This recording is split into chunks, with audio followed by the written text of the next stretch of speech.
钟老师，Furusaki， this is Chung. Hi, nice to meet you. Long time no see. Okay, great. So how long have you been here? For and tomorrow. Go back to the great. I see. Good. So share for the lunch.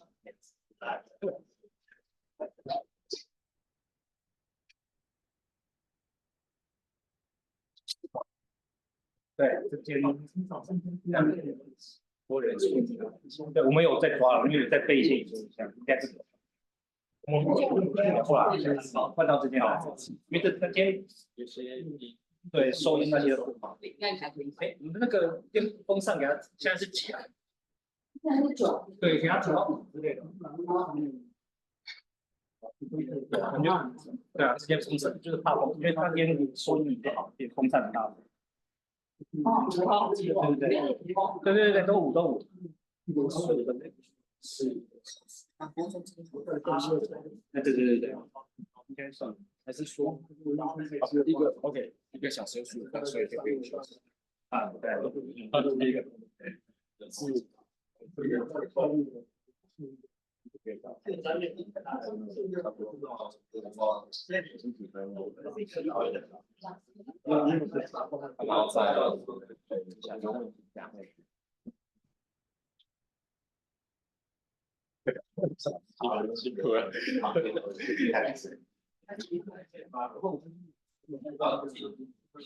老师，我可以跟他announce一下那个WiFi 是要，还是我自己讲吗？讲那个应该是。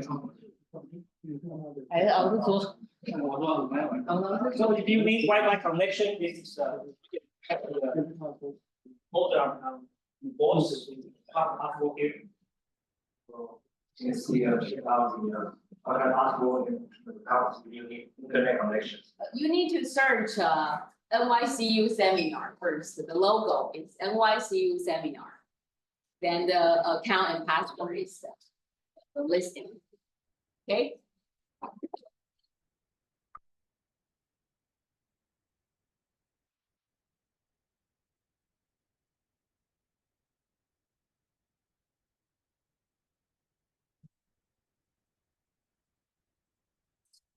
Okay.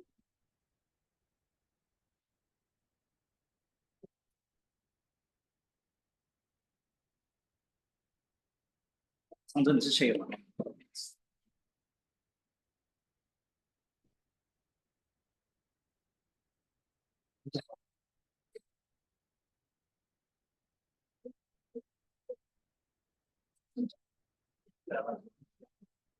米要open吗？open吗？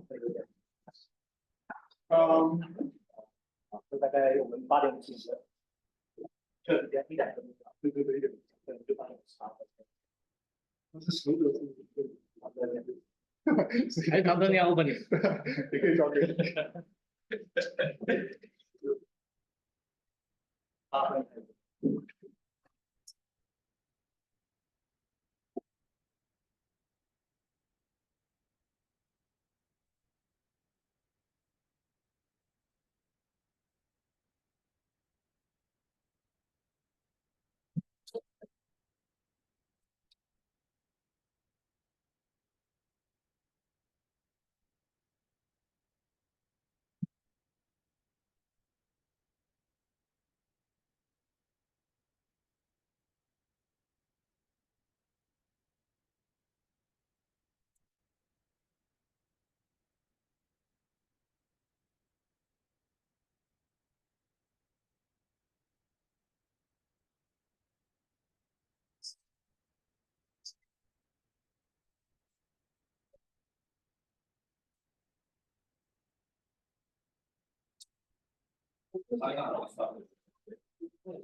Okay, so our first talk to start with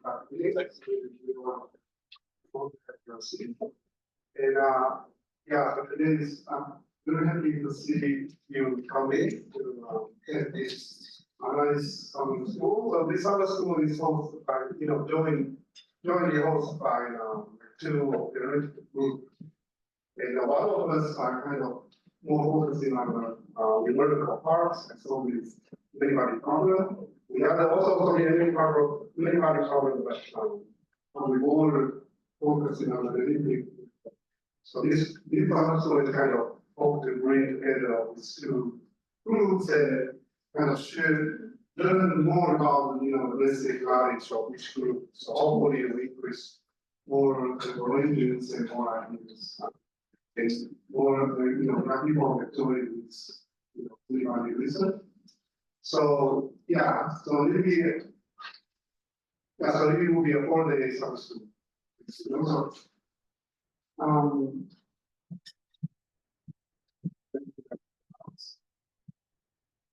okay, so maybe when you give the time to share today and it's really important to listen.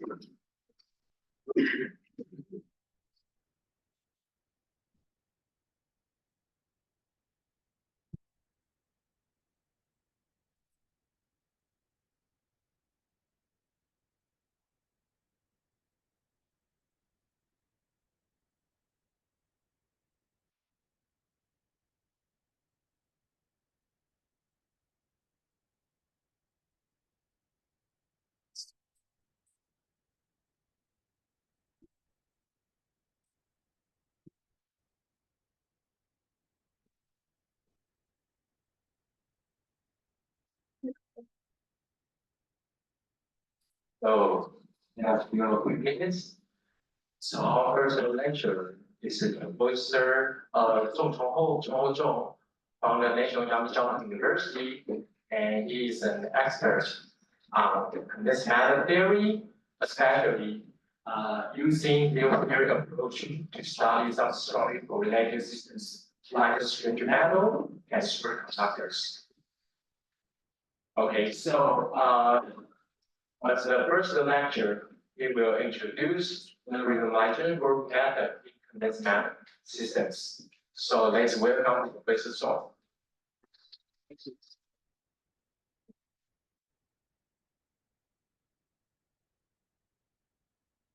Well, I'd like to thank all actors for this presentation. And it's my first time to give a lecture or talk for 1 hour.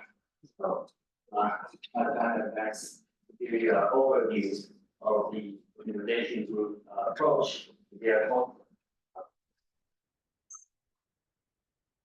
So, welcome everyone from national hearings. I will more on the analytical side and also on the numerical side. So I'm sort of more in the analytical side, but still we do need some numerical approaches when we do the analytics. So today, I will give you a broad overview of this very powerful technique called RG, Numerical Group Approach. I suppose most of you are familiar with this name, at least maybe some of these details, and especially the application of this method for the convex measure and antibody systems. Now focus on the phase transitions in convex measure systems, where we could use this technique as a powerful tool to study the critical properties of phase transitions in convex measure.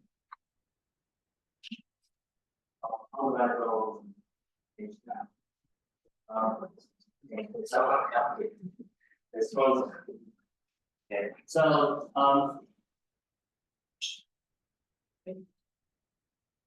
so when we fix this problem, so I give you a very quick outline of this talk. So first I will give you the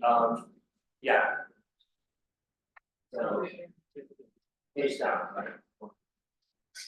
Okay, yeah, so this is the outline. So I give you a very brief history of the RG, especially in the context of phase transitions and scaling properties. And for the sake of the time constraint, I skip this NTHU theory of lambdas, free energy functional, to address this transitions in magnetic materials. So I refer to the many useful reference textbooks for your further reading. So I'll go directly to the RG. So I will define what this RG really means when we actually do the calculation. And both in real space normalization group procedures and also in momentum space, or so-called momentum shell RG. And this momentum shell RG, some people call this Wilsonian, because it was invented by Gary Wilson, 1970s. And then I will give you concrete examples, typical textbook examples of both real space and momentum space RG, and telling you how to actually perform these RG steps and get its critical properties. And then I will give you a more modern version of this RG applications in my recent work in high-DC pure-plate superconductors, where there are many signatures of phase transitions and critical properties have been observed. And RG is really a powerful tool to study those critical properties. Okay, so to go back to the very beginning of this RG, it was probably proposed in the context of the high energy particle physics. When they calculate this kind of Feynman diagrams, say in QED on electrodynamics, oftentimes we encounter divergent diagrams. Okay? There are infinities that we encounter when we calculate, for example, the self energy of some particles like this, or the vortex corrections in the so-called Feynman diagrams. Okay, so for those of you who are not familiar with this, that's okay. So it's just telling you that when we do diagrammatic perturbation theories on kind of a high energy particle physics field, we oftentimes encounter such difficulties. So the diagram gives you infinity, which is unphysical. So we need to renormalize those infinities by absorbing or redefinitions of those parameters that go to infinity.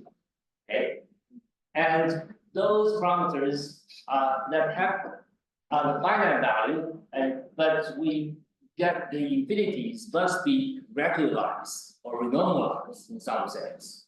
And that's the beginning of the so-called regularization procedure in high-energy particle physics field. So a theory is called renormalizable.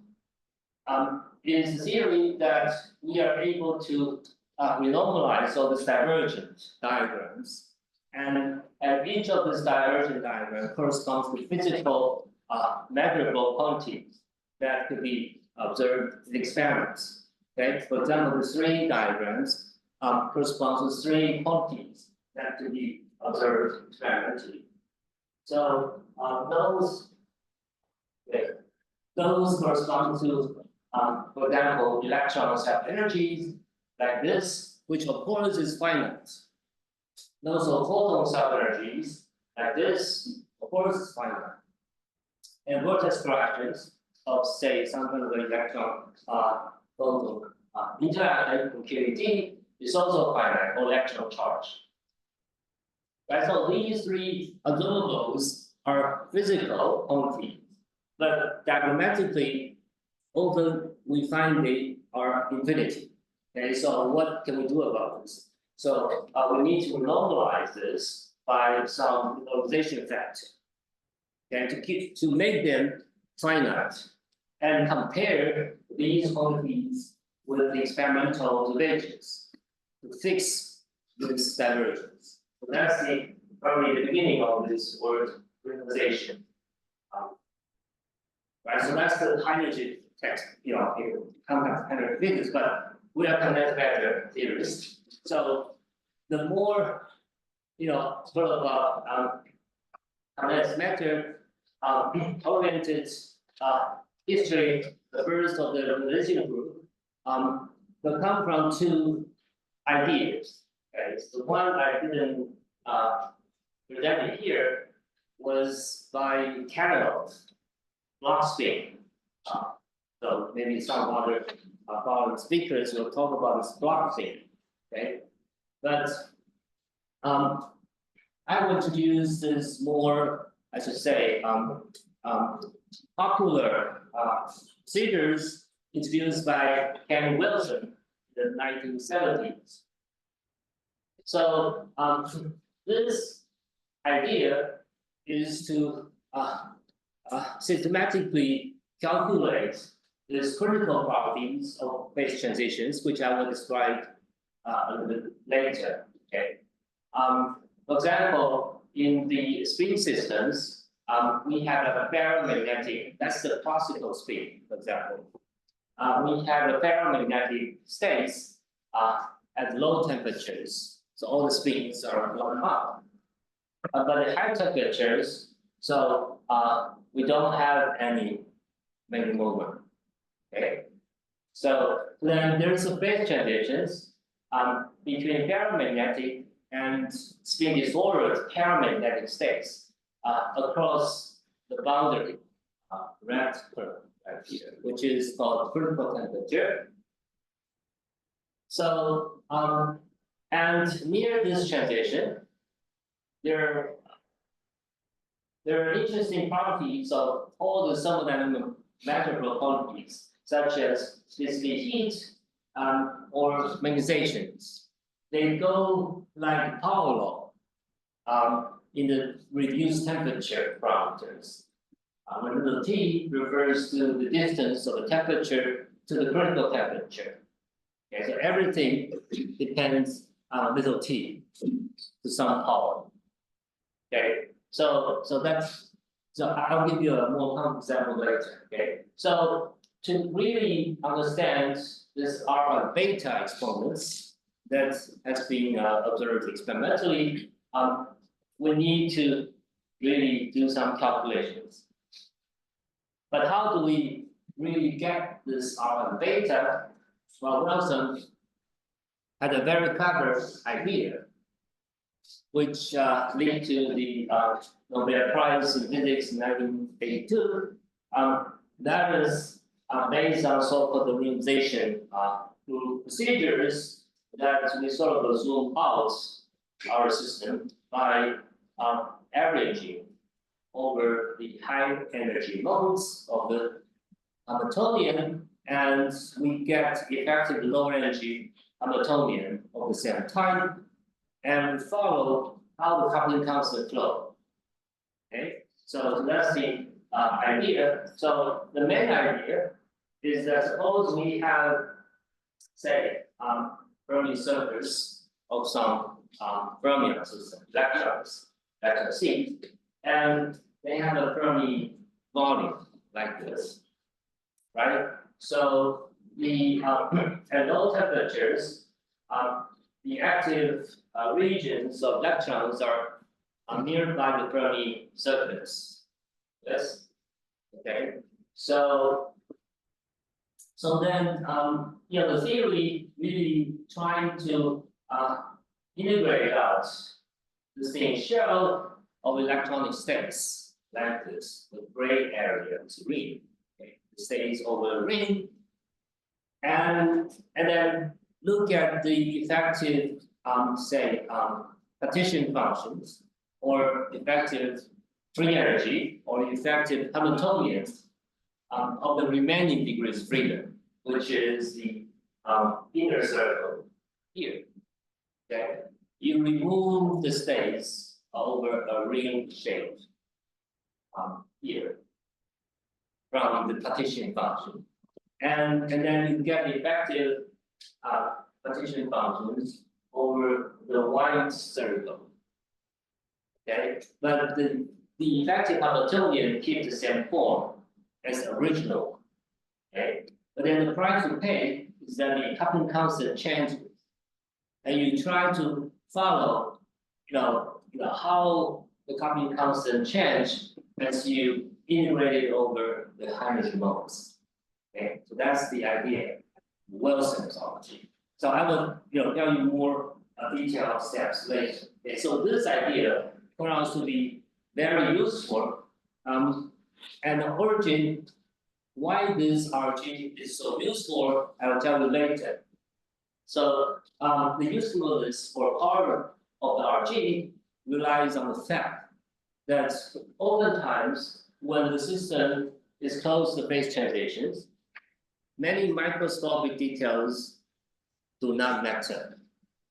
Okay, so the system looks exactly the same, regardless which energy scale or which length scale that you look at the system.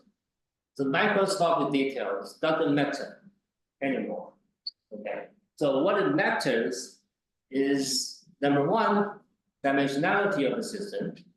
Number two, the symmetry of your problem. Dimensionality and the symmetry determines almost everything with alpha beta. So whether they are, electrons or they are molecules or magnets, whatever, as long as they have the same critical properties, they belong to the same so-called universality class. Okay, and that allows one to really remove the microscopic details of the problem and just look at macroscopic. So remove microscopic details, look at macroscopic. So it's a macroscopic problem. So this is the really unique properties of phase transitions that many microscopic details don't matter. And therefore the Wilson RG steps really help us to really remove those microscopic details and just look at macroscopically what the coupling constant should flow.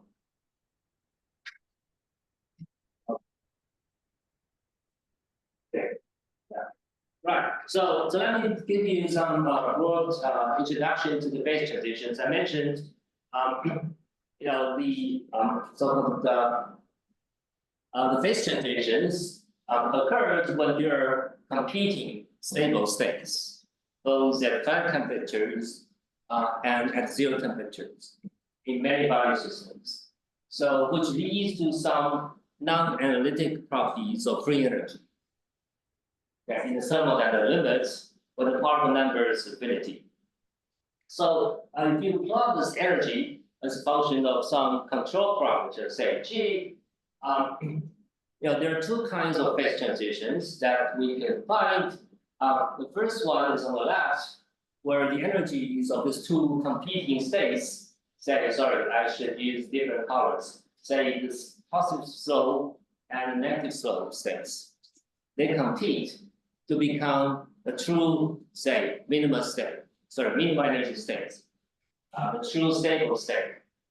So when G is less than then this value at the intersection, this lower state is the state with the positive slope, right?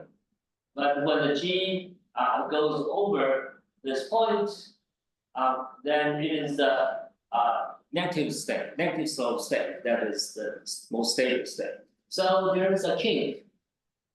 There's an angle, it's a kink right here at the transition, and so this leads to the non-analytical properties of the first derivative of the free energy is back to the coupling constant.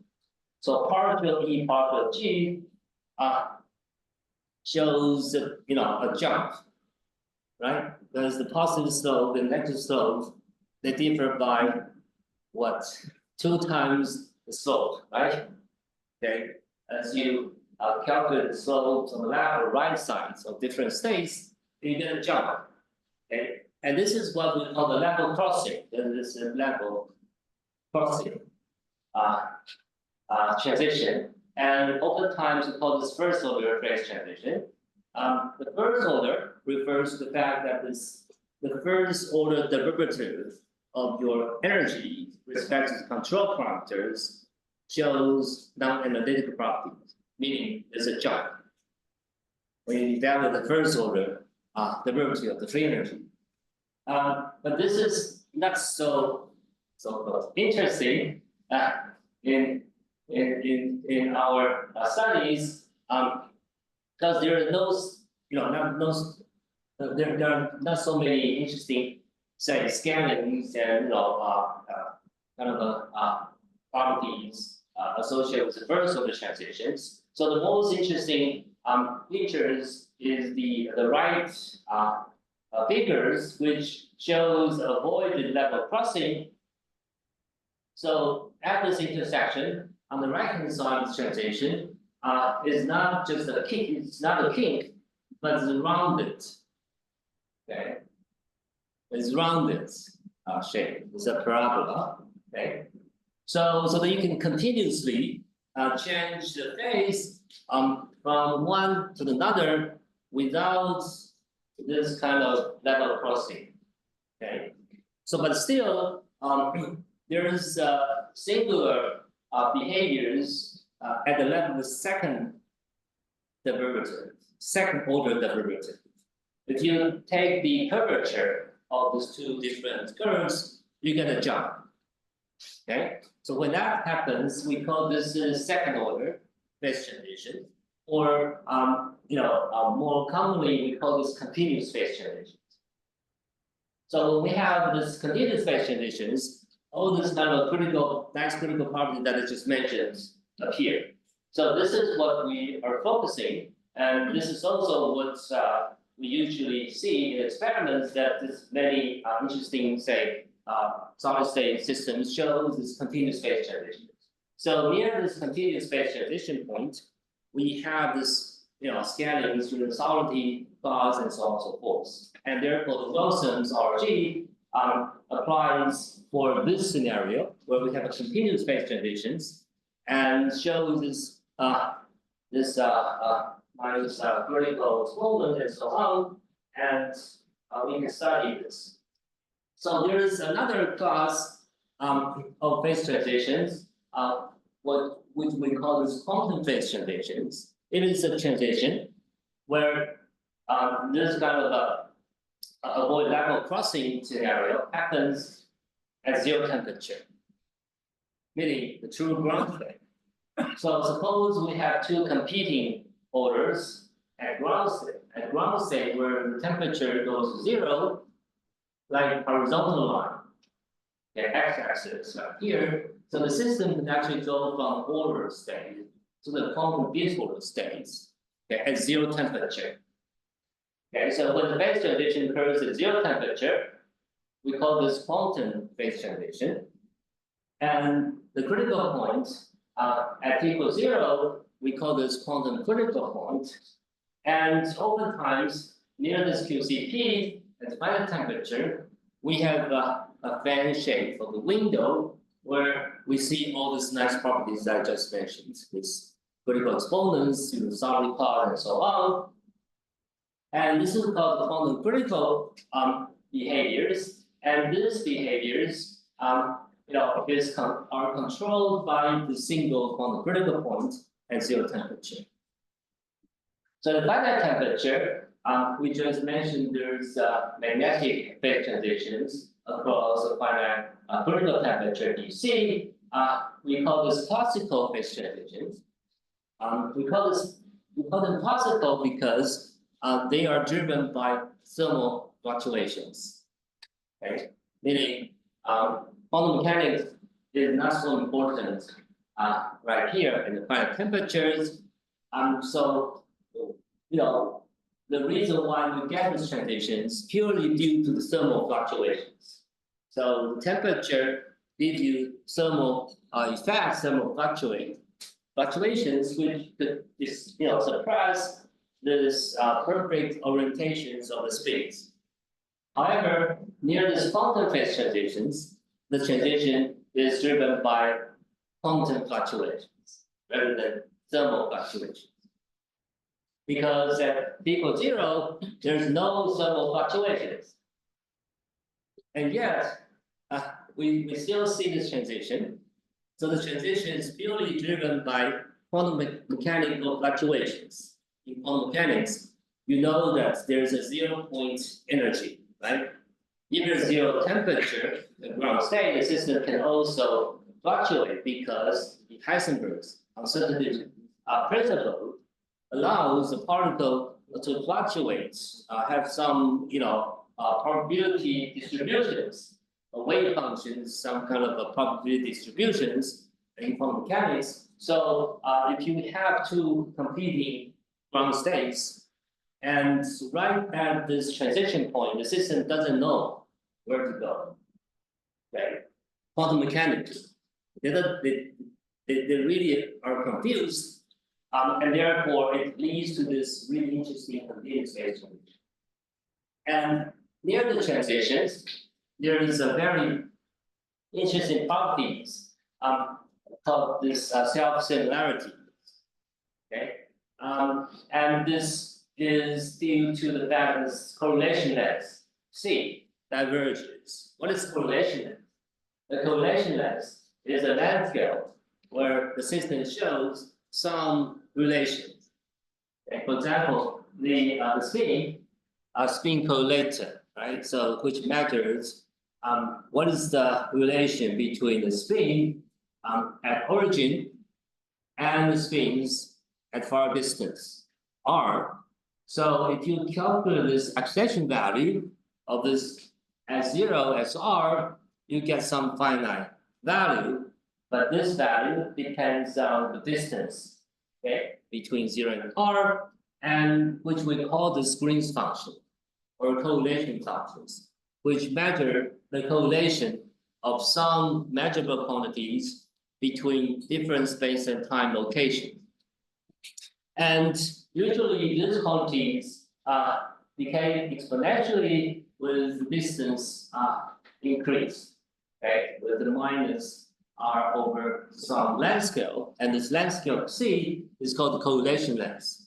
So imagine if this is finite, if this correlation length is finite, then you can imagine that when the distance goes to infinity, this exponential decay to 0.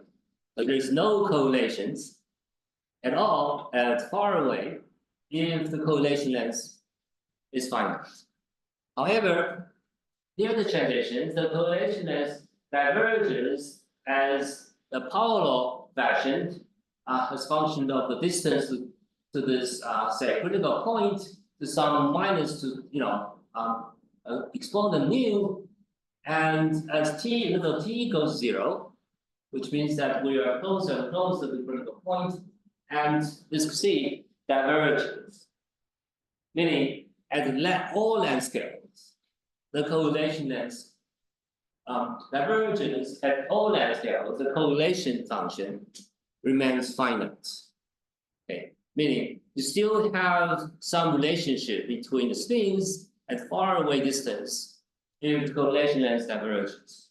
And this is a characteristic behavior of the phase transitions, meaning at all length scales, the particles and their relationship regarding measurable quantities are almost identical. So in the cartoon picture, you could imagine that this is a vegetable called cauliflower, and if you look at your from your bare eyes, this has a shape. But if you look, from your lens, and it has the same shape, and if you look at the microscope, it looks exactly the same. So no matter how large or how small you look at this stuff, they all look the same. Okay, meaning the correlation length really diverges, and the system behaves exactly the same at all length scale. Right, so this is really a key point of the phase transitions called self-similarities. And because of the self-similarities, we have this kind of a critical exponents that we can measure in the lab based on thermodynamic quantities, such as specific heat goes like T to the some minus power alpha, and ionizations goes T to the power beta, and susceptibility goes T to the minus gamma, and external ionizations goes H to some 1 over delta, and correlation length diverges the T to the minus mu. And there's anomalous dimensions which measures the Green's function momentum space relative to k to minus 2, which we call eta at the transition point. So all these exponents can be measured in the lab, okay, near the transitions. Okay, and we will call this critical exponents because there are power law exponents associated with this phase transition part. So please interrupt me if you have questions. Right.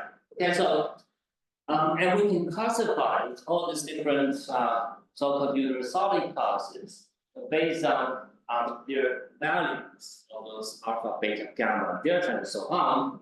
So for different systems having the same critical exponents that belong to the same so-called universal class. Okay. So, and this is a very striking example used in textbook of phase transitions, telling you that the liquid gas transition, in what we are familiar in the thermodynamic textbook, shows exactly the same critical exponents as the classical Ising spin model. Okay, so the Ising model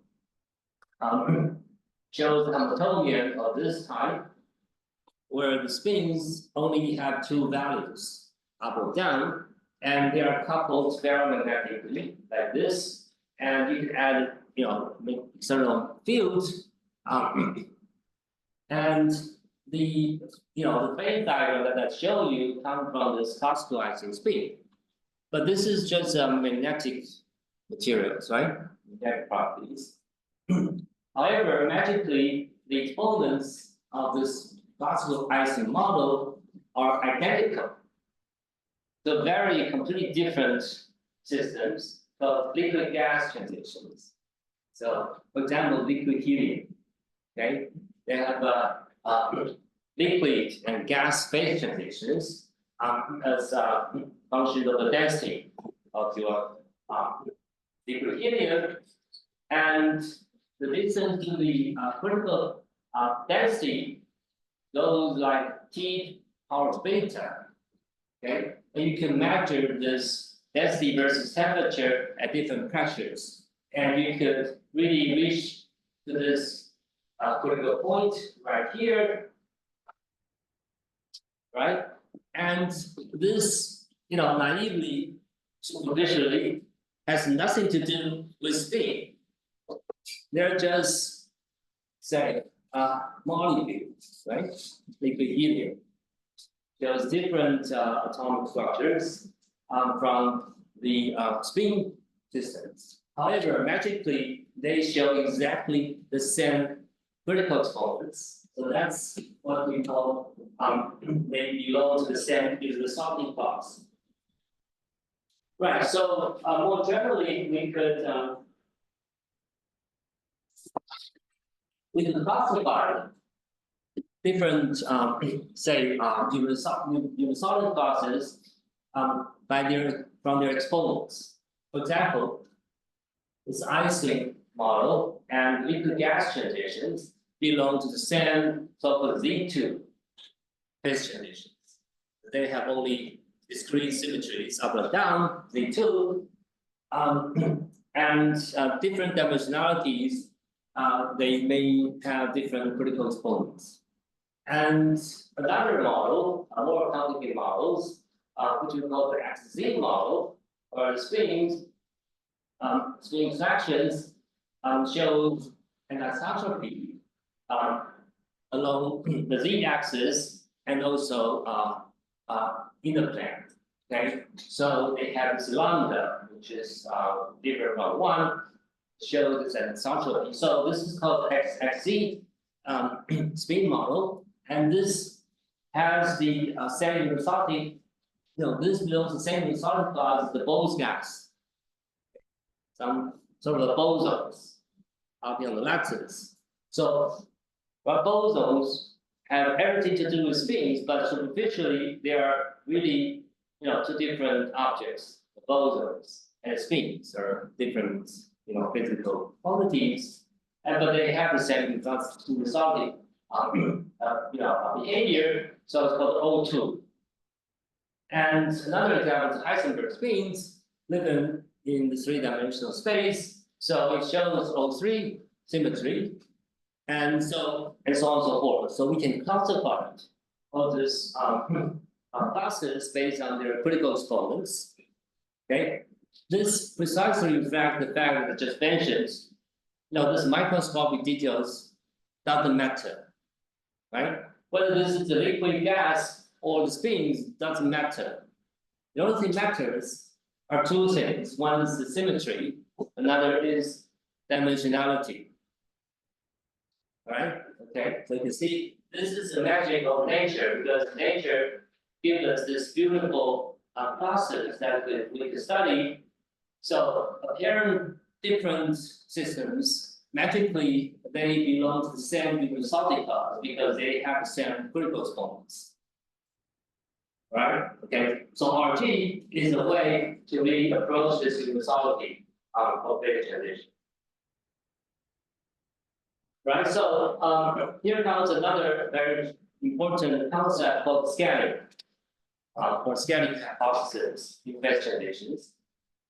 So, so remember there are 6 exponents: alpha, beta, gamma, delta, mu, and eta. Right.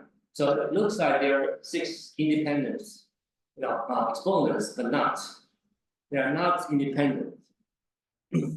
Why? Because they are related by this kind of a free energy, scaling of properties of free energy density. And this scaling hypothesis was proposed first by RIKEN and later Kalinov. Okay, so they try to analytically understand what's going on with those different critical exponents. Are they really related? So based on experimental observations, we will see some examples later. Right? So the free energy near the transitions as function of these parameters. The T stands for temperature, reduced temperature, and H stands for the magnetic field. So they look independent, right? Parameters. However, near the transitions, the free energy is not separately dependent on T and H, but dependent on single combined parameters of H divided by T to some power. Right, so it is a function of a single variable, even though there are two singly independent parameters, T and H.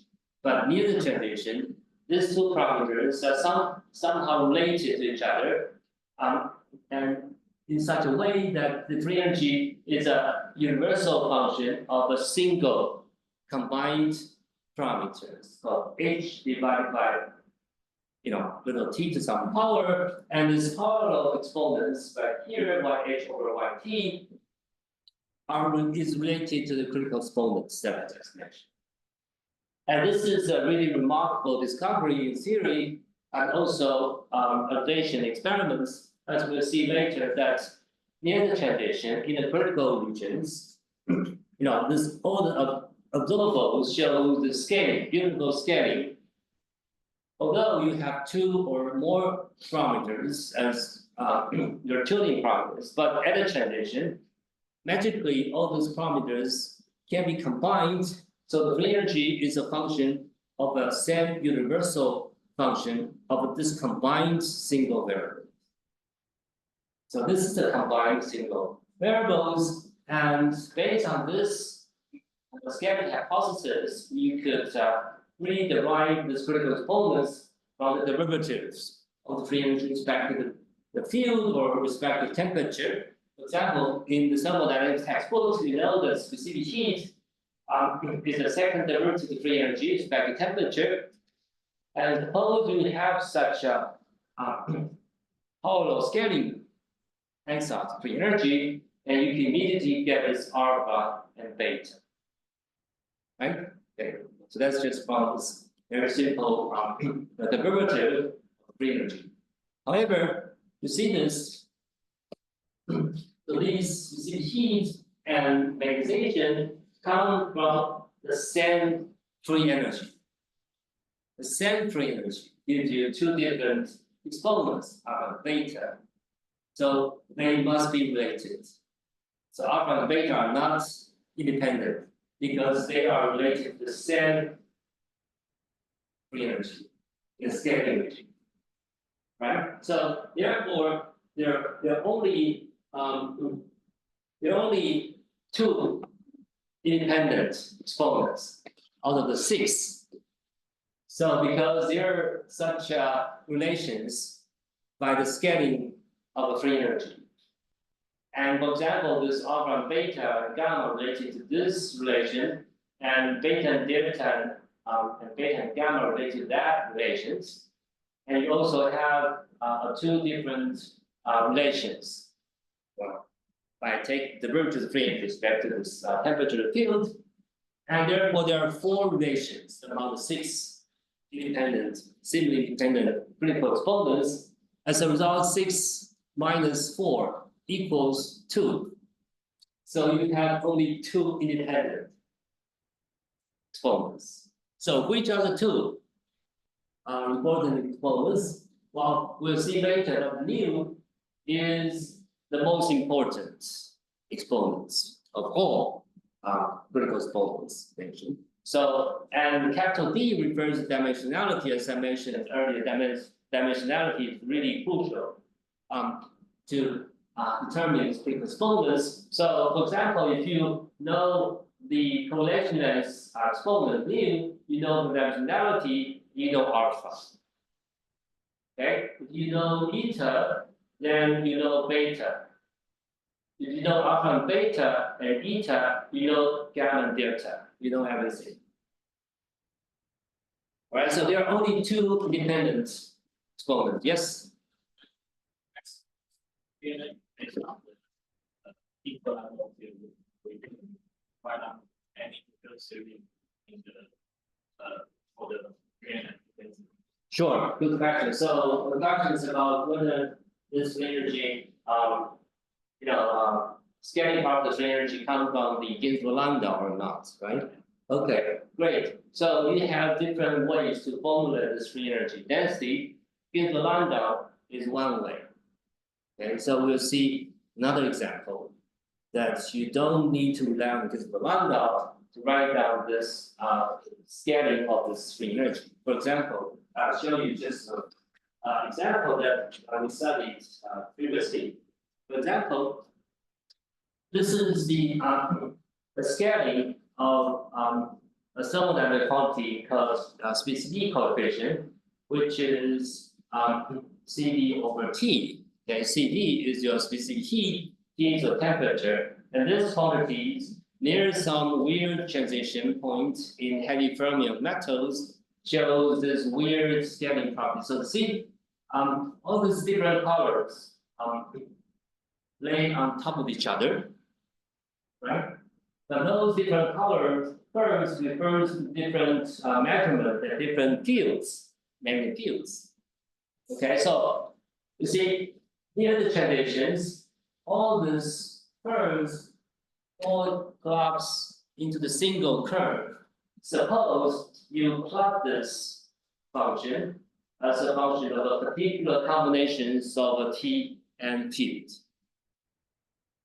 Right? And this kind of a scaling comes from non-Ginzburg lambda free energy, which we call this violation of the Ginzburg lambda or breakdown of the Ginzburg lambda, because Ginzburg lambda describes mostly the this kind of a order parameter, which usually is the magnetization of the spins models.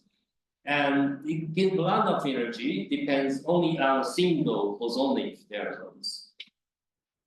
Okay, but in many condensed matter systems, we do not only have bosons, we have fermions, say electrons, and we have a coupling between the fermions and boson, which is not there in the original Ginzburg lambda. So Ginzburg lambda needs to be revised. And just over the recent 10 years, there are a class of materials which violates the predictions based on what I just mentioned. It's a violation of a Ginzburg lambda scaling hypothesis, right? And in different materials, especially when materials involve both bosonic and fermionic freedom, and the coupling between the boson fermions give you free energies which is different from Ginzburg lambda. And this is our theory based on the Kondo breakdown scenario, and the theory describes the scaling pretty well. And there is another scaling examples which I want to show you is from the transport. So they are experimental data on different materials, say ionic types of conductors, heavy fermion superconductors, and ITC Q-plate superconductors. When they measure the resistivity in a normal state of the superconductors, they see a beautiful scaling like this. So those curves at different colors represent the data taken at different, say, temperatures. And they scan this magnetic resistance over the wide variety range in fields. So, and they measure different temperatures. So suppose all the curves should be separate, right? Okay, but magically, if you plot this magnetic resistance as function of not T or H, but H over T, H over T, and all the terms collapse. Same thing here, same thing here, same thing here. Okay, so this striking phenomena tells us that there is some kind of a scaling or quantum critical behaviors of these materials, because all the different measurements and different parameters, they collapse.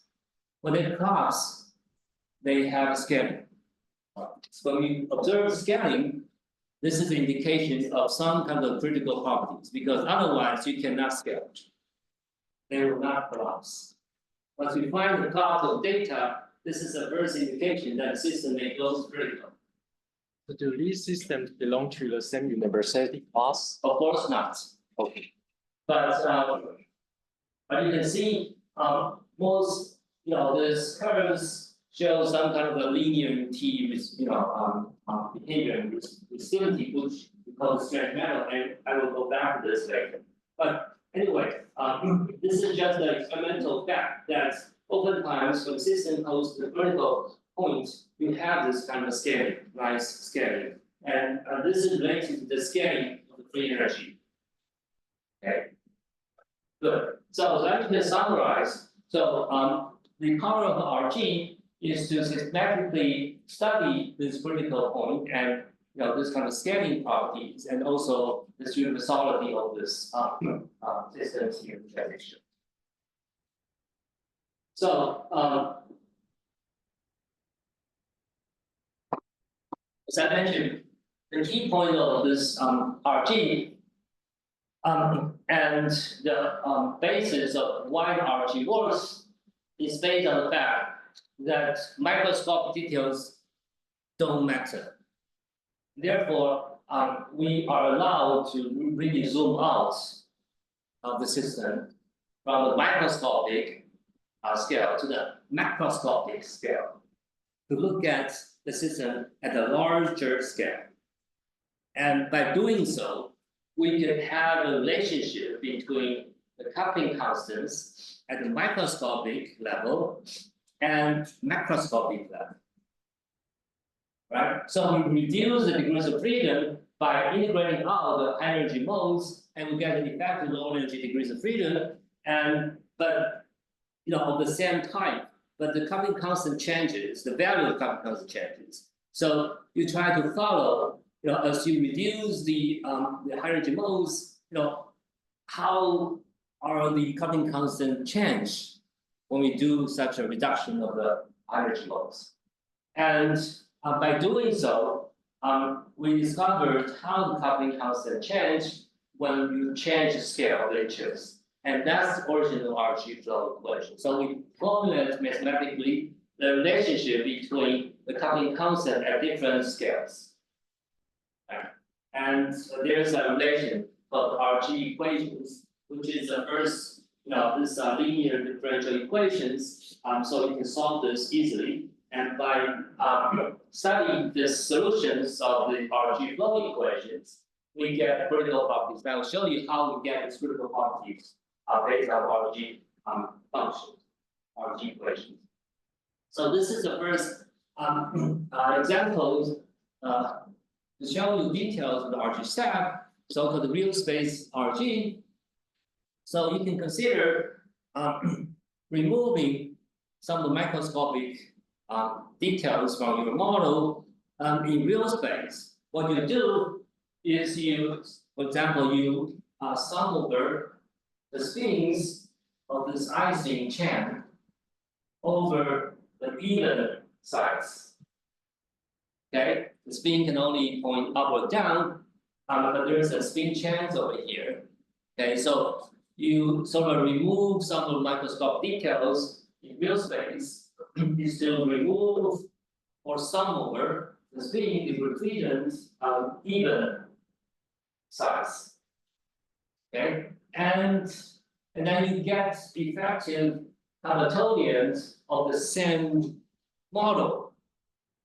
For example, this is Ising model. You get J sigma I plus 1, but then once you remove the even sides, you get the same sigma dot sigma between two adjacent arc sides, right? Because the even sides are gone. Right? How do you, sum over the even sides? You actually trace over the spin equations in the partition functions over the even sides. So that's what they do. Okay, so you can repeat this procedure over and over and over again. So this is the first real space RG stack, and you get H prime. This is what I mentioned. The coupling constant should get renormalized, because once you sum over the even sides, of course, there, due to this partial summations, and when you get to the same form, the J must change to J prime. Okay, but you can calculate what the J prime is in relation to J. So J prime and J are related. Go from the first 0 step to first step. And then first to second to fourth, and so on and so forth. So that you can get the recursive relations between J prime and J. So this is the more mathematical formulation of the new space RG steps. So the partition function is the same, right? So we start with the same partition function, but I could, sum over all microscopic unit freedom, even odds, okay, as I wish. But I can also decide not to do this, right? I can decide to do what I just mentioned. I just first remove the even sides, okay, and then I remove the second even sides, and and so on and so forth. So nobody, can stop me from doing this. It's the same partition function. Right, we come from the same partition function. So the partition function can be reformulated in whatever way I want. Okay, so I choose the way that I just mentioned, but the advantage of doing so is that I know the relation between J and J prime when I remove the even number of sides. And so the answer to this one-dimensional IC model, classical spins, is straightforward.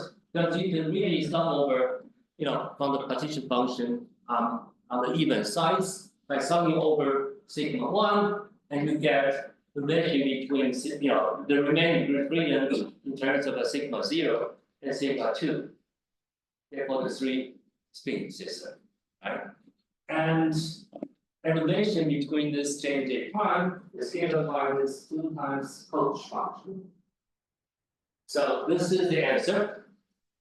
Once you perform the partial trace on the even sides, you get J prime is a function of the log coach of J, and beta is 1 over KBT.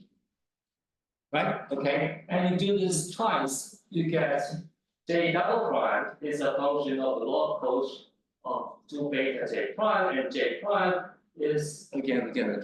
Right? So you know the answer. Okay, so this is the simplest example you can find.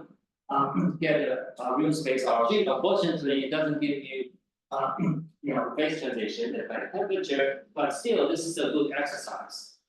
And for students and postdocs, I encourage you to really do the calculation. You find a recursive relation like this. Okay, just 2 or 3 lines. Okay, you can do it. Either you are numerical or analytical persons, you can do it. Okay, so this is the final result. And our dotted line represents our G steps. 1 refers to you remove once the even sides, and 2 refers to remove twice the even sides, and so on and so forth. And the J, quote unquote, flow under RG means that the J value changes step by step as you remove further and further the even sides. Okay, so the J value for all the different colors goes like this. Okay, so all different colors represent the calculations down at different temperatures. The beta refers to 1 over KBT, right? So you can see that all the J's, as you conduct the RG steps, decrease to 0. Which means that J doesn't matter anymore. Say probably RG steps over 10 or 20, and J decreases 0 at any 5 temperatures. But there is only one exception, which beta is really large. When beta is really large, almost infinity, which means that the temperature is almost 0, right? Beta is 1 over KBT. So when temperature is almost 0, and J, our blue curve, it's almost constant. And at the very end, it drops to 0. If you keep decreasing temperature, beta increases even further, this blue line persists even longer, right?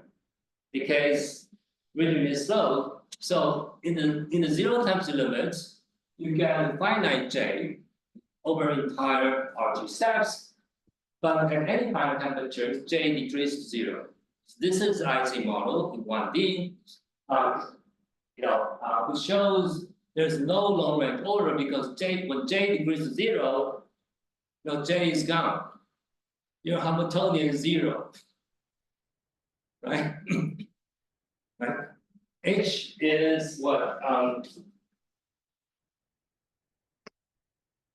I dot x I dot 1 I. But as you turn down the RG, J decreases and eventually it becomes zero, and your Hamiltonian has nothing. What does that mean? Which means that you don't have any order because on average, this J is zero. Right? So the spins are randomly fluctuating at high temperatures. So effectively, you get random spins or free spins. There's no interactions between adjacent spins when J is zero. Yes? Everybody gets that? Okay, so this is the answer from RG. So you analyze how the coupling constant flow as you keep doing this RG steps, and eventually, when you remove all the sites and you get J to zero, which means that you don't care about J. J doesn't play any role. You can simply throw away J. It is irrelevant. Simply throw away. That's the power of RG. So why don't we throw away J? Because J is zero. Why is J zero? Because it is zero. It is zero. Right? Okay, so this is the power of RG. So by doing this, we can tell which coupling is dominating, which couplings is not important. We throw away these important couplings, we keep the most relevant couplings. That's the power of RG. Okay, good. Any questions? Yes. What happened when RG introduced power? That's a good point.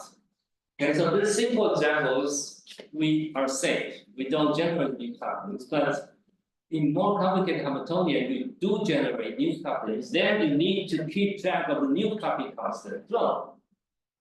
Together with the original coupling constant, we form more of a couple equations amongst original coupling constant and the generated coupling constants. You flow them all together. It's a very good point because oftentimes new coupling, new terms are generated you don't know from the beginning. So let's look at the well, it's already almost 1 hour. But anyway, so I'll flash through the main part really quickly. So the quantum-based transitions. We add the external field H right here in addition to the spin, okay, adjacent IC property. So and there we do find non-trivial critical properties of this analysis. So this spin is frozen.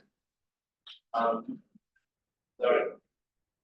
So the analysis is analogous to this trivial case, but right, okay. But this time, because we have the field coupled to each spins and the computations occur. So how do we do this? Again, we try to remove some degrees of freedom from the partition function. So what we do is to plot a pair of spins like this, and we reduce the degrees of freedom for each box. That's the concept of catalog block spin. So it blocks clusters of spins and remove partially the degree of freedom inside the block, and we look at the interaction between different blocks. Okay, so it's a block block interaction. So this is the beginning of this, block interaction. So you encircle this pair of spins, and you partially trace of this 4 degrees freedom. Because each spin can have up and downs, altogether have 4 degrees freedom. But we do need to keep only 2 degrees freedom, the lower 2, to get effective spin of block. Okay, therefore what we do is that we project this 4 degrees freedom onto the low-lying 2 states of this 4 eigenstates. Okay, so you remove the other 2 of energy states, but keep only low, 2 low-lying states to keep this 2 degrees freedom and issue the iteration. So then you keep doing this. When you do this, and you form a similar but different RG flow like this. So now this time you get the critical point. The critical point is when H is the same as J. You see, the critical point is the point that you don't have any flow, so-called fixed point. Okay, the fixed point is the point that the J doesn't flow, it's a fixed value.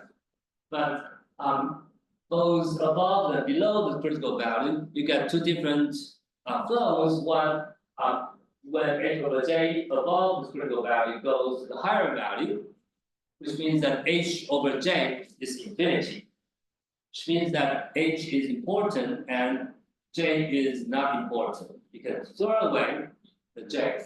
On the other hand, if this ratio is lower than its critical value, and this ratio flows to 0, which means that H is not important and J is important. So this phase is when H is important, J is not, but this phase is the reverse. So therefore, the upper phase is called paramagnetic because J is not important. Okay, the lower phase for the ferromagnetic phase because H is not important. We get phase transition right at H equals to J, which is the critical fixed point, and this is precisely this critical point that I mentioned. And this happens at 0 temperature. This is the first example of the quantum phase transition, the toy model. Right? Okay. Good. And the relationship between J and J prime can be summarized here, so you get the square root, the square root, the square root, the square root. Square root everywhere. Okay. And I think some of you could do this calculation without trouble. Yeah, so you get RG flow. The arrow refers to the direction of the RG flow, which means that the direction of the coupling constant flow to. So this is the critical point. On the right side of the critical point, this parameter flows to infinity. And the left hand side is the critical point, this coupling constant flows to 0. So this is the RG flow. And this is what we are looking for. So by relating this J and J prime, we can formulate the relation mathematically, and we solve this equations, and we get RG flow and this phase diagram. Okay, more concrete now. Good. Let me summarize. Yes. That's right. Beta is 1 over kVt. This is here. Right. Right. This is at 0 temperature.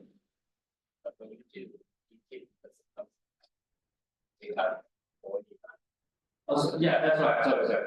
The temperature is gas, right? So you can see that where's the I think temperature is hidden in the definition of J and H. Great. So right. So you can classify all these different variables based on their RG flows. Relevant variables grow and go to infinity, and irrelevant variables decay to 0, and they can be thrown away. And marginal variables are what we call the fixed point value, are unchanged by RG. And there are so-called dangerous relevant variables, which I don't have time to discuss. So these information can be obtained by this market analysis.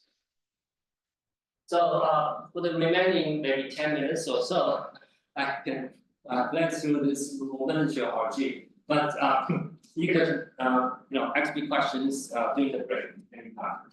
So so the other approach to this RG is doing this kind of removing those energy modes from momentum space point of view. Okay, so you could perform this summation of the partition function both in real space, but also you could do this in, say, momentum space.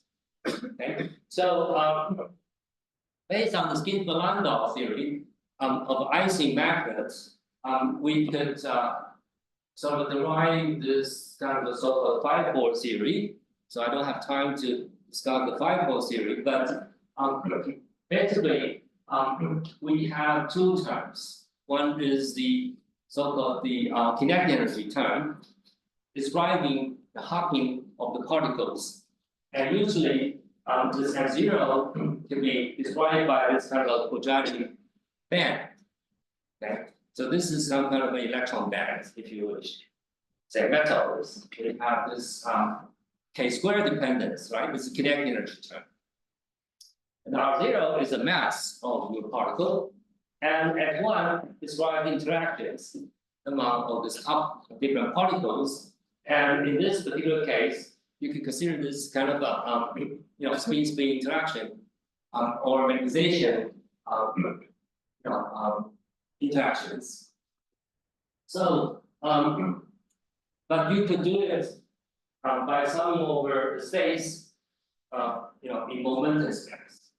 Okay, so the momentum space RG is based on this kind of formulation that we sum over partially the hydrogen modes. So what are the hydrogen modes? These are the hydrogen modes that I just mentioned.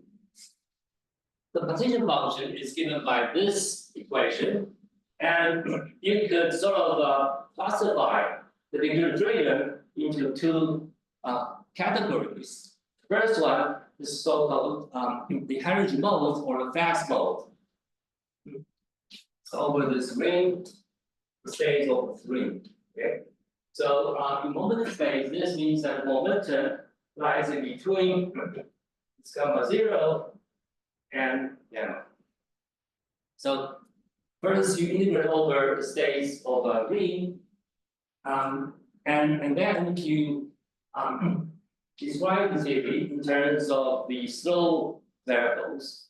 Slow variables refers to states this empty circle, and then you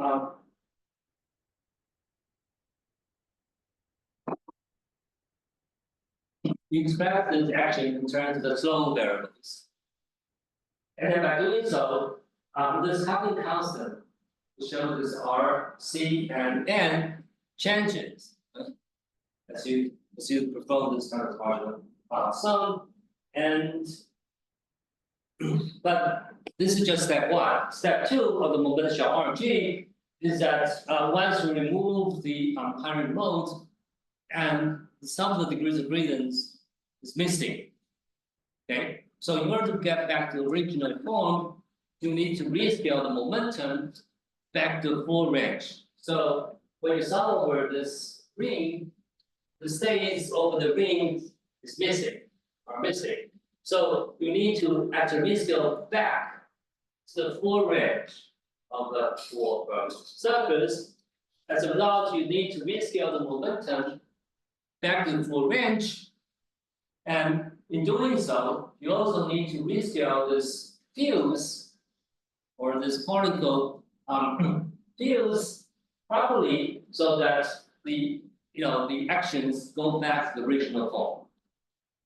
Okay, so this is very important properties of the shell RG that we need to rescale the momentum back to original shape so that you don't lose anything.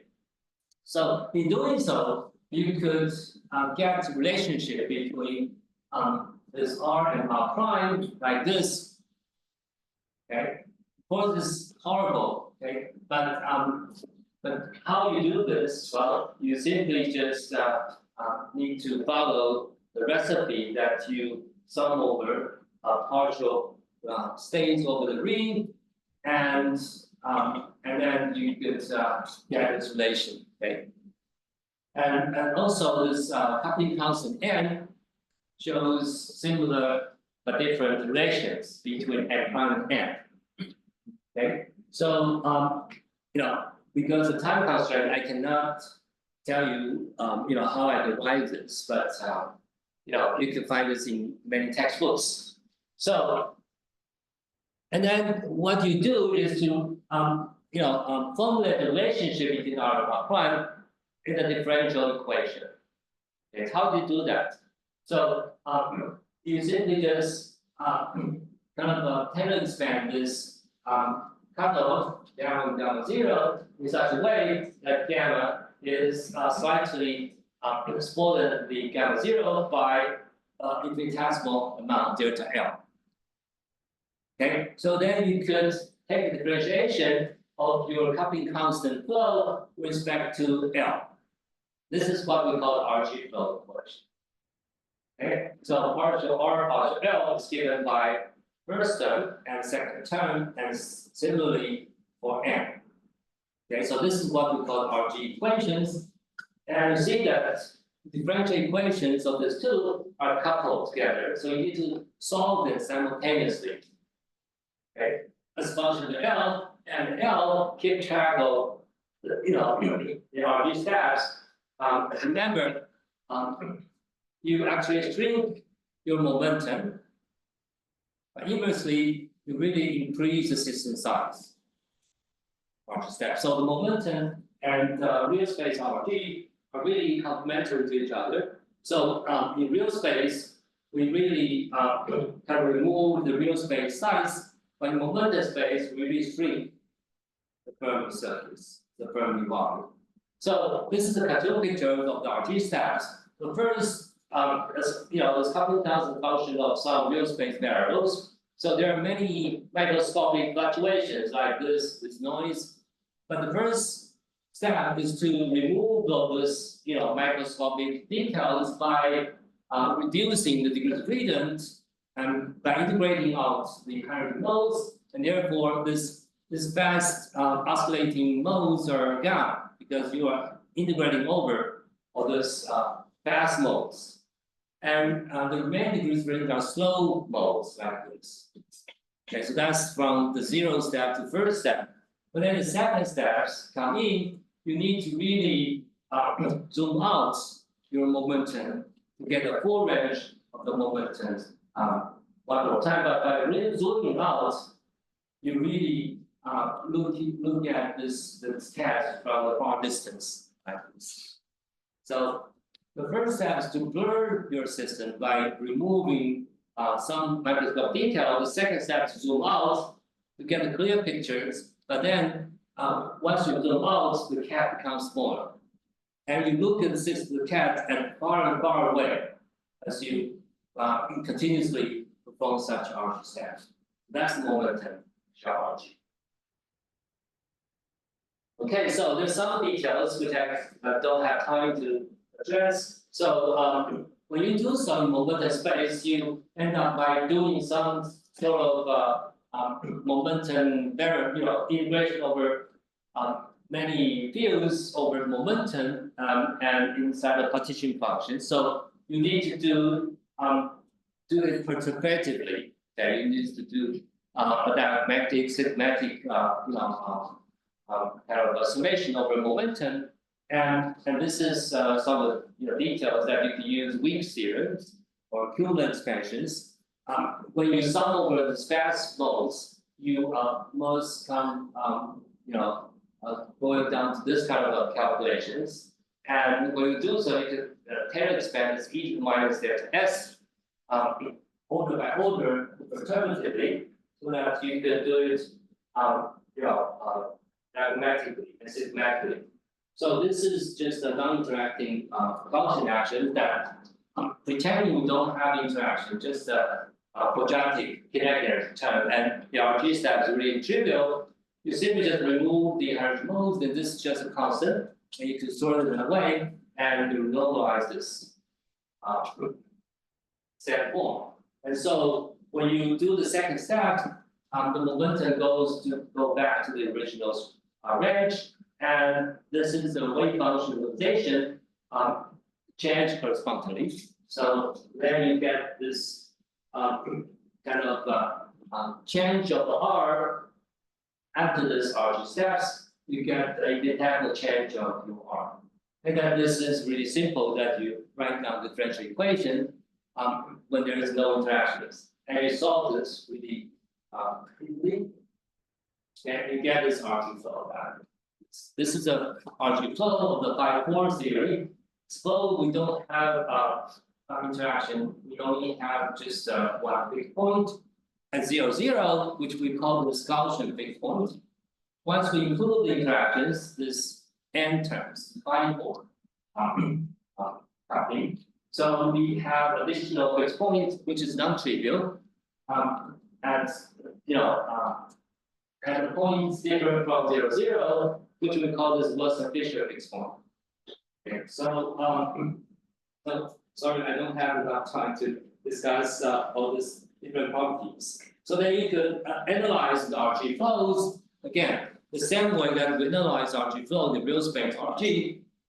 So the arrow refers to each RG steps, meaning you reduce this momentum at high energies, and you watch how the carbon capsule flow as you reduce the momentum. By reducing the momentum, what you do is you lower temperature, right? Okay, and you go to the ground state of the system as you follow the arrows from anywhere to the fixed point value. Okay, so you go from the high temperature, high energies, and you remove the energy modes. You go to lower temperature. Eventually, you hit the fixed point.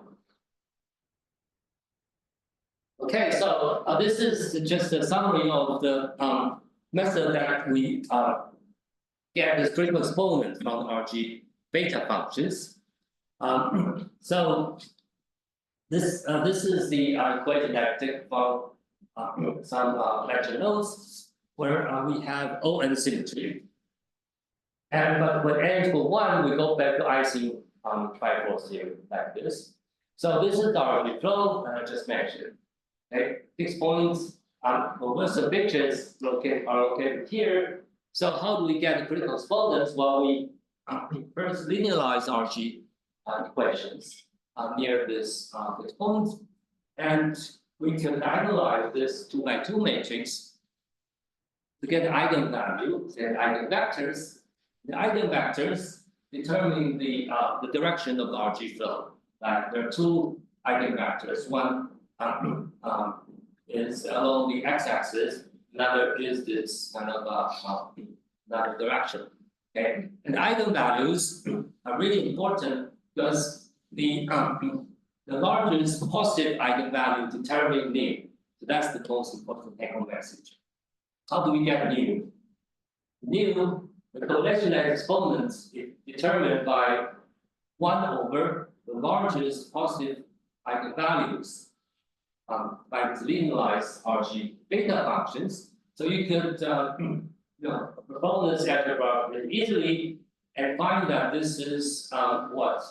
This is 1 over y1, where y1 is given by this. So once we know the mu, we know almost everything except we need to know eta. Okay, eta is the correlation length exponent. We can calculate this Green's function, where eta is the Green's function exponent, and we can calculate Green's functions by following the RG steps. And once we know eta and mu, we know all the critical exponents. Okay.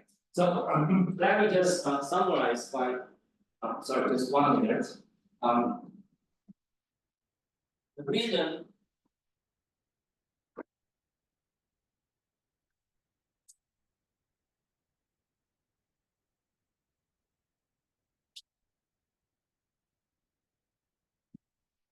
So the reason why we get this power law on RG is based on a really simple differential equation like this.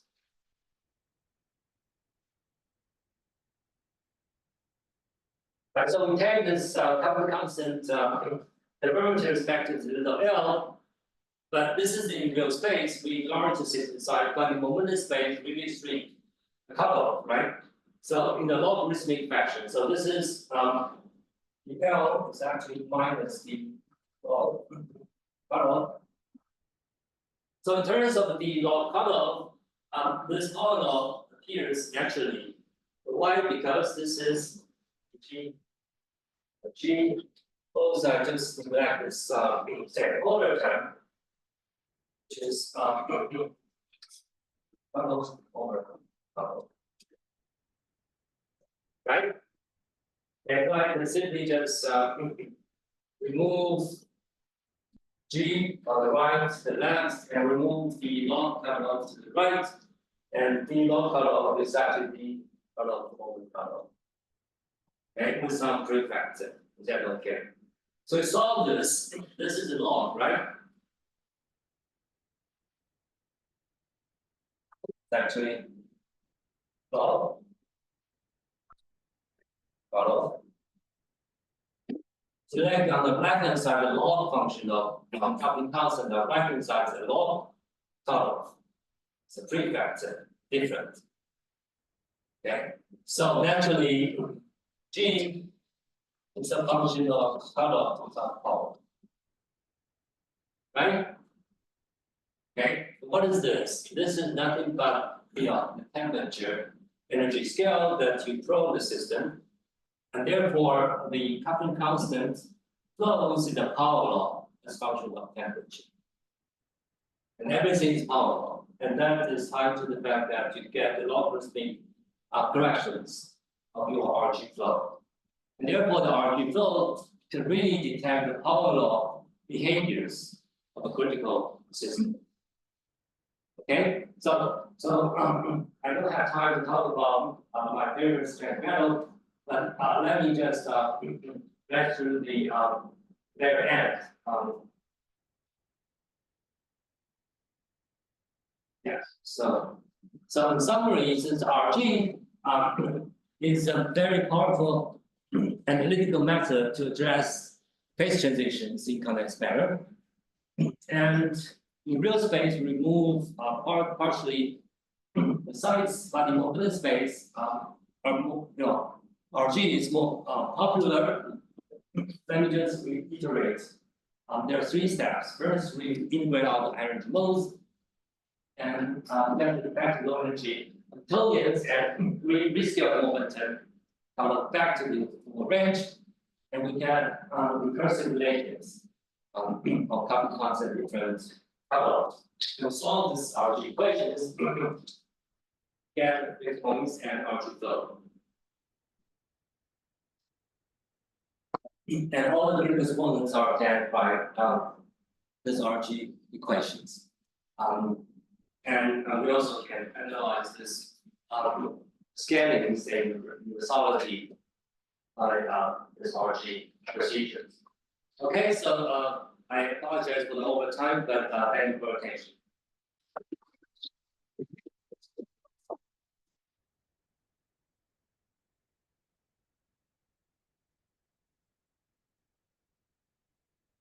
Anyway, so since that time's up, so we will leave the question to the break. So in particular, we encourage students to interact with the lecturer, and we will still have certain break or just follow the schedule. Maybe if you have 1 or 2 short questions, right here, I can try to address. Otherwise, we can have a proper break. So let's come back. Okay, let me ask a question. So, in general, do you have more than 1 coupling points? Or you always start the final? And when you do actually, you can generate some neutrons. Right. So yes, I think you could have examples that you generate many couplings, but in many cases, these newly generated terms are irrelevant.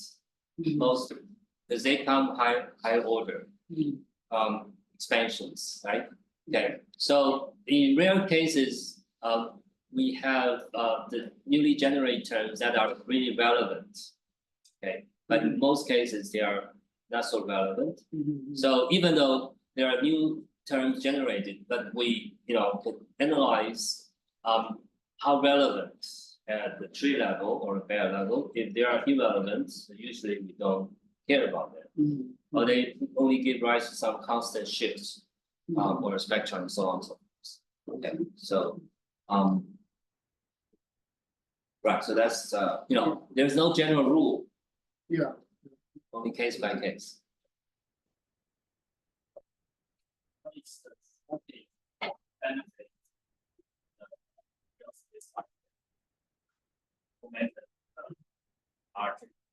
Okay, very good question. So this is also what I wanted to emphasize. There are advantage and disadvantage of either approach. Okay, for example, the advantage of real space RG is to study say lower dimensional, say one-dimensional system, which is very related to NRG and DMRG. Okay, so later maybe other speakers talk about the DMRG. So that's original Wilson's approach NRG to study Kondo effect. Okay, so you could really map Hamiltonian onto this chain of fermions, and add them the chain, you have a Kondo coupling. Okay, so you could do it. So the NRG is sort of the real space RG, in a sense. You add one electron per iteration, right? And then coupled to the impurity, and you increase the system size, as you go to more and more RG steps. And this is the classic example of the real space RG, which is NRG. All right, but for systems above one dimensions, this real space RG, is not so useful, because obviously when you add one more site, you increase more and more degree of freedom, and up to certain steps, your computer simply cannot handle that, right? And that's the advantage of using momentum shell RG, because oftentimes we're dealing with three-dimensional Fermi surface, right? Or even two-dimensional system. You have a two-dimensional, Fermi surface and 2D lattice, and therefore it is relatively straightforward to formulate this RG in momentum shell, especially you have say a circular Fermi surface, then you only need to perform the RG along the radius direction, okay, because the angular part is symmetric. So you have many symmetries, allows you to simplify the calculation. And even more complicated interactions can be addressed by momentum shell, because you could easily evaluate the integral over a thin shell numerically or analytically.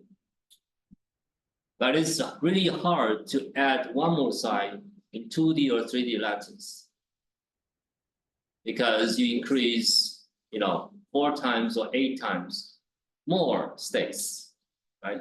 But you evaluate this, momentum shell is really not so hard. Okay, and therefore the momentum shell RG is applicable or most useful in dealing with the phase transitions in higher dimensions, like 2 dimensions, 3 dimensions, also complicated lattice structures.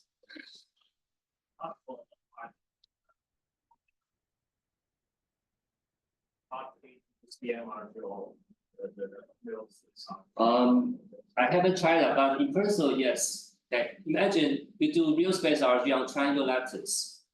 Okay, that has been done by what Kadanov et al. Triangle lattice, but honeycomb, you try that. It's almost, horrible. Okay, but you can do that in momentum shell. Of course, you can do almost any calculation for momentum shell, even one-dimensional. You can do it in momentum shell. Momentum shell is more widely applicable than the real space RG from my perspective. But to get the more exact results, I think DMRG is really powerful in dealing with one-dimensional system, right? But momential RG can only tell you the trend and critical exponents. You don't have all the the energies and spectrums determined accurately. So if you want that, probably DMRG or NRG are more useful. So these different approaches are having complementary properties. Okay, there's no single approach that can solve everything, right? So you need to combine different advantages of different approaches, right? So that's my experience. Yeah. Okay, so more questions. Let's take a break and please come back at 10:45.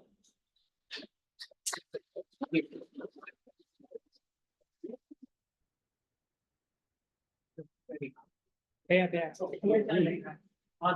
天最后一个报告，但是我个人是很想多了解到，因为我一直就是有一个新的方法，我在想办法。如果你已经有现成的东西，我觉得你可以给讲，就是很好，或者是你接着讲。可以啊，就是说刚没讲完就。我这边有一个麦克风，这个是。我离开这边。好的，来了，时间大概就是一样的。Hello， 其实这个。我们有的。这个又一个75分钟。王敏，早上今天有人用这个吗？有吧？因为好像有人线上。哦。还有他还是我有。对啊。你想要坐这里是不是？就是感觉这样对是一个，还是拿个小椅子坐这个，我就可以坐了。拿一个那种椅子放这个，我就可以坐在后面。可是我不知道他们有没有调过因为他们好像调过在。这个是跟这个的吗？我应该是以前学 RG， 一直我感觉没有学到最细节，对，不麻烦我觉得快要可以连起来，但是差一点，就是每个方法都有一些人像现在这样我大概我只能了解这个。这间好，这间好像有点爆头，可能要挤一下，有点爆头的状态。工作啦。啊，不够做了，是不是？下抖啊！那我们就要这个推销把希望很在。你要多拿几人，如果有告一些事情，然后大家都要，等下跟大家讲说，请大家靠哪个做。对，前面有一些，中间还有位置啊，但是大家要顺着也所以有点太少。他这个就会。希望需要花点时间。你们计划是摆哪里？中间过走不到，那可能要一点，Hello， 可能要，我在想，因为等一下可能大家还要就坐进去，所以说你等大家稍微就坐下，然后再放，然后大家对，要不然这个刚好是我听的，那个是什么？不过可能开场的时候要跟大家讲一下，3点40到5点，要不然就还是就是今天大家这晚应该可以到6点。对啊，先让大家有位置就知道，然后如果没有位置的话，谁要开始讲就会很困难，把它搬门口，我拿1-2个去从后面放，对吧？可以拿到门口点的地方，方便。我这里接了一个密信，你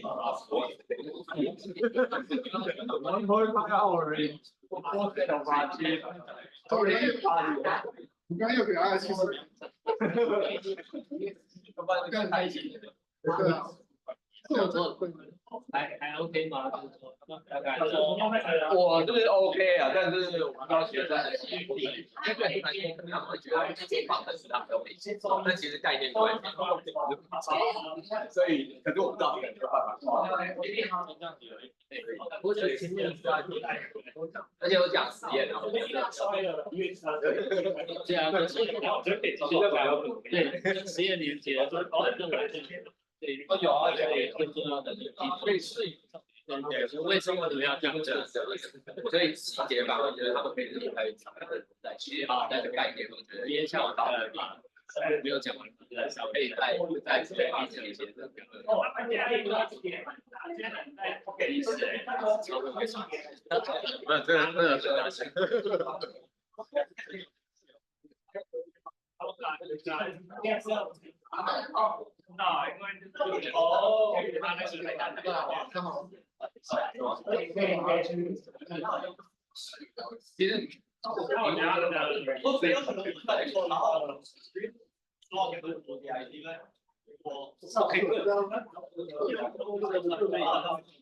其实，我们的这个观点，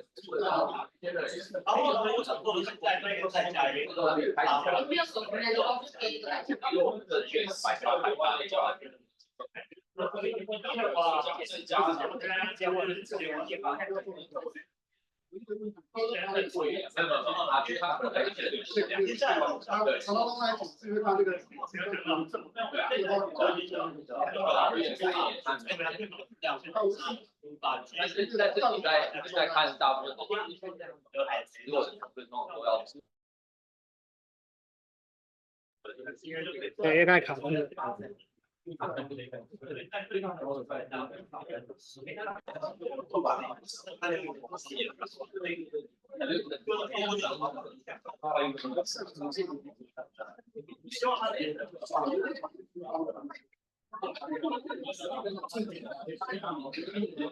这个我还不知道就是或许可以吧，但是我没有真的想法可以。我要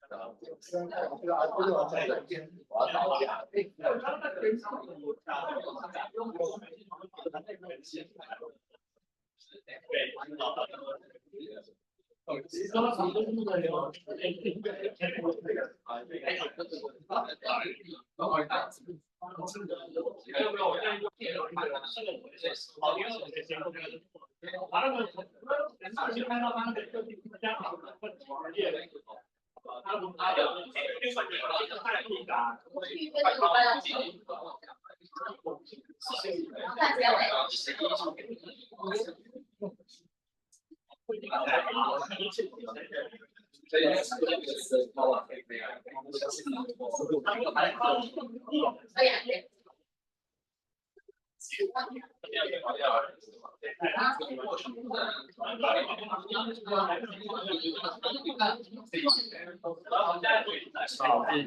我是大林老师的研究助理。OK， 对，也是国瑶老师的助理。就是都有做一些解题跟数值都有。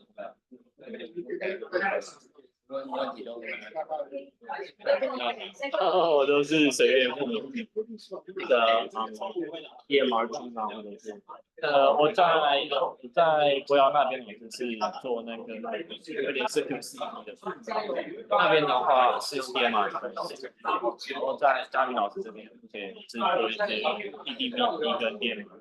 问这边有 AS 的人吗？哦，之前也是做一些简单的一些需要 space 跟。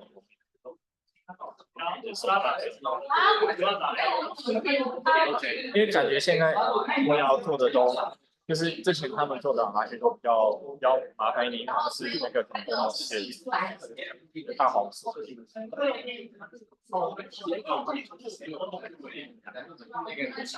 那块还是蛮麻烦。我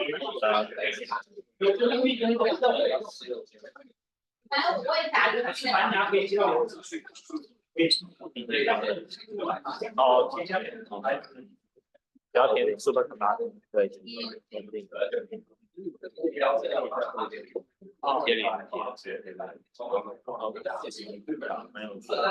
天也有一个 follow up， 刚才没有讲。开机器了。因为我是对 RG 有一块不太熟悉的点，应该是在 Find My Diver。我觉得很多人在 Find My Diver 是一个就是有些走 RG 的这一块就会做得好，没有走 RG 的这一块好，到 momentum 做完感觉一个卡头。就是这一块比较没有特，就是比较没有特训，从这个一型 model 然后衔接到 Find Diver 这一块已经要少，通常都在量子，但量子就会很多是讲高能的量子。我在这边有开一门课，然后还有夜场课，讲 Pascal 用来过接流好，有些是要找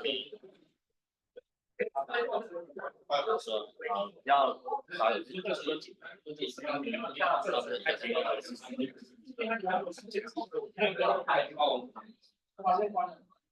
因为我知道这一块的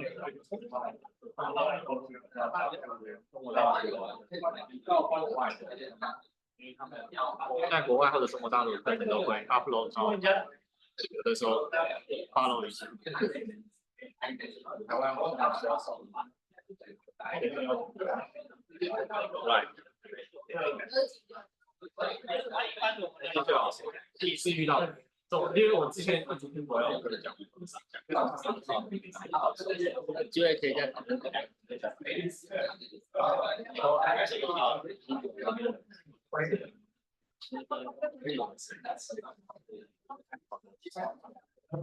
见那个。比较大。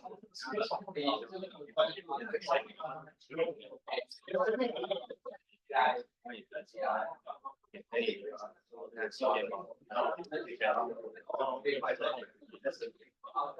因为现在做我要讲的是在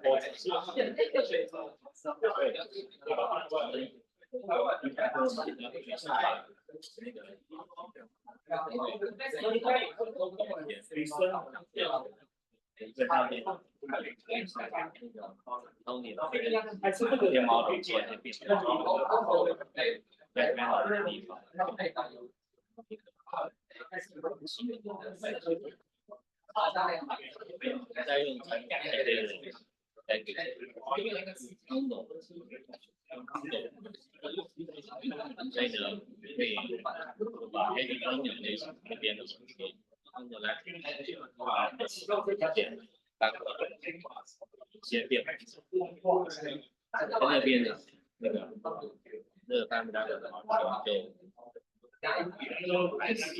就可以说是这些的对，因为通常会冒的 DJ 就是明白的，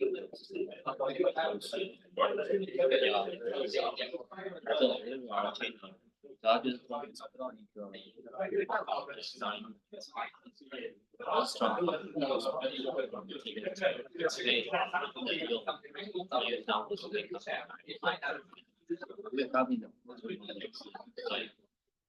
这条大的比赛的线没有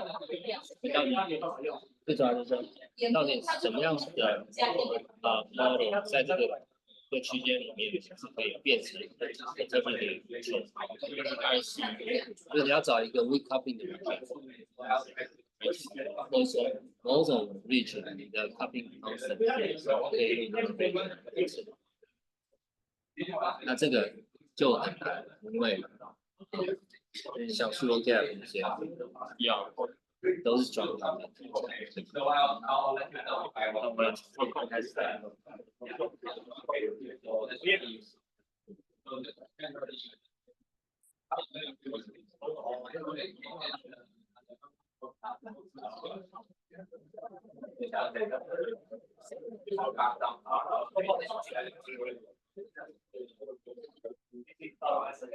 通常我要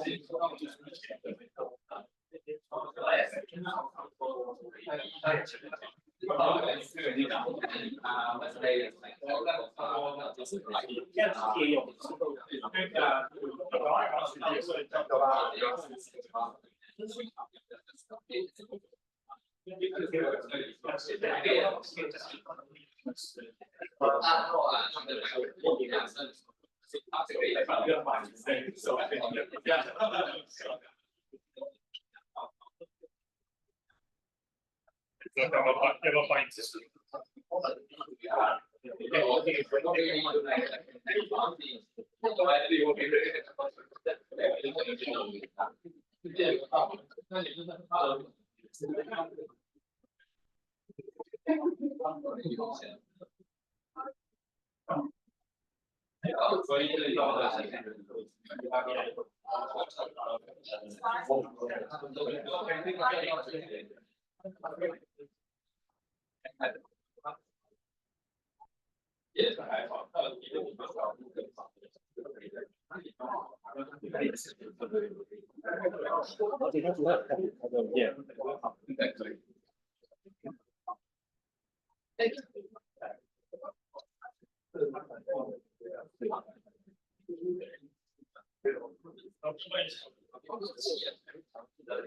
老师，再翻译之外吧。我请长泽叫他大家分比较多一点，对。我目前看起来还好，但是他好在可以，目前看起来还好，对。那我先跟翻译。哎，长泽这支下笔。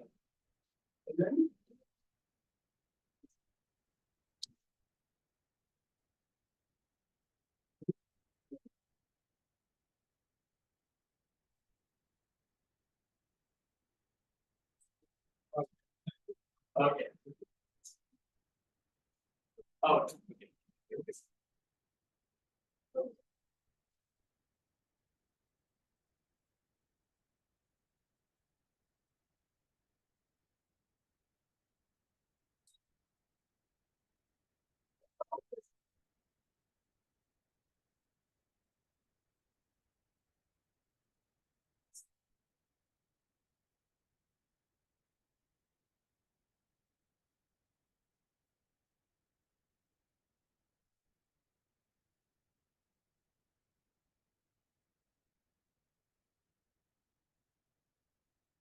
Excellent stuff. So our second lecturer is Furusaki from RIKEN. Actually, he is currently the deputy director of the Center for kind of things. Okay. Yeah. So he is going to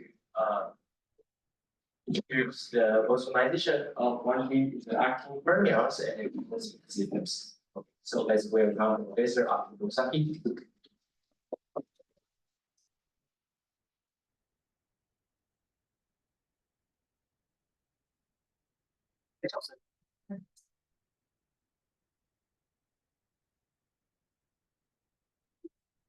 把那个能量调大一点，对啊，合紧的调大，合紧的。最近有开吗？有开的，这两天呀，这样。So, first of all, the organizers for having me here. Well, this is probably my third visit this university, and my last visit was more than 10 years ago.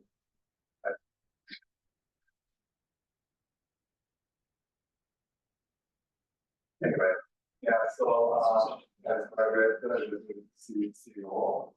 I think we have objectives. So I'm going to talk about optimization of one-dimensional graph fermions and its implications on systems. So I try to use the optimization method for EBS. So exactly goes over as of going so if you know this method very well, maybe divided 4 that is there with me. So the plan of my talk is the following. So I will introduce the organization method for 3 materials. Then we will go to a 6 chain which can be represented as an inductive systems using connection. And I will go to I will exercise this chain which has some frustration effects and discuss the quantum position. Now, for base and dialogue. Now, so this is introductory note. So, I'm going to discuss going to effective theory of non-dimensional gapless systems, which is also called RIKEN theory, which was developed by Chung in the early 80s. In this RIKEN theory, large expectations of Islamic fluctuations and even for interactive systems. And to formulate this theory, personalization is the one of the standard method. And using this personalization, one can show that interactive systems must be a theory model. If they feel like design model to some other and this equivalence relation can be was used by of course to analyze problem management that relates to this early 70s and that will all having equal and then this earlier analysis of chain or traffic systems because of localization and non-analytical theories. We formulated actually as a unified theory, theory in the 30s, and then conformal field theory in the 40s, mid-80s, and then later after the discovery of IDT, filters, people were interested in a lot more TJ model, and physicists analyzed our model, TJ model in one direction, and use the conformal field theory and also the theory, since people really make a detailed analysis. And, but I'm not going to this our model, I'm going to discuss and introduce the organization method and its application to the XMC model, so it's not all orders.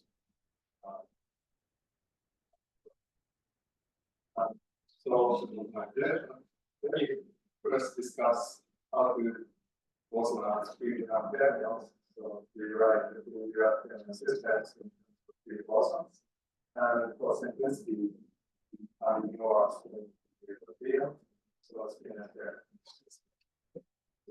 Then, I can later show that interactive terminal systems can be also reduced to three bosons. Now, so the starting point is there are fermions. Well, suppose we have some fermion band with some special dispersion, but we are interested in low energy excitations near the frame points. So we zoom in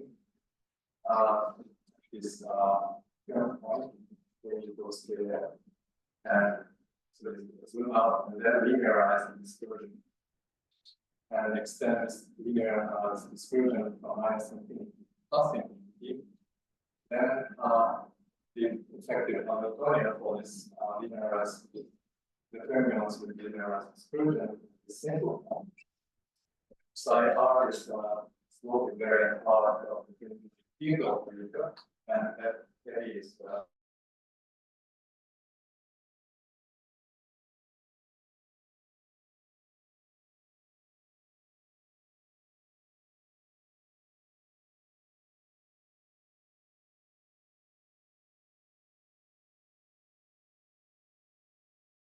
extended dispersion -k from -infinity to +infinity, we have infinitely multiplied states which can cause some divergence.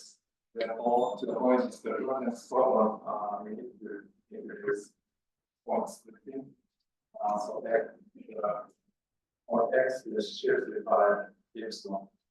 And then also I introduced this normal order notation to this column, which means that for this order, provides structure graph state.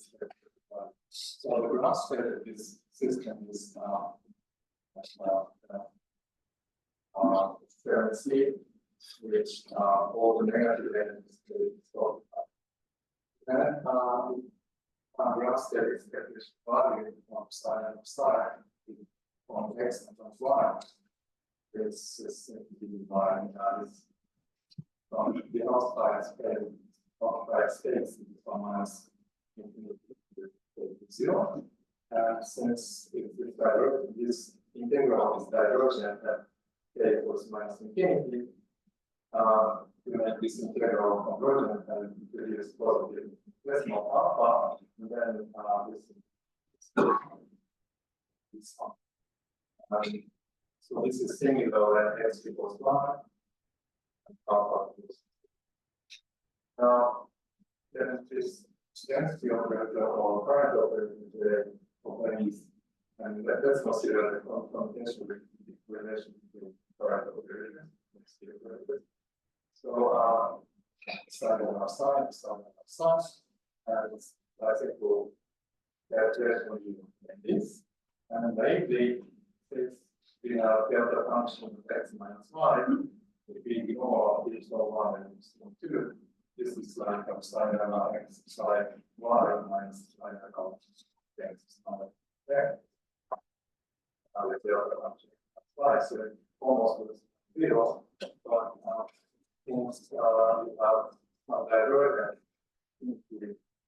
going around. We have to be a little bit more careful, and we cannot just simply set x equals 5, but first we need to write this side outside as normal order part plus expectation value, which was calculated in the previous slide.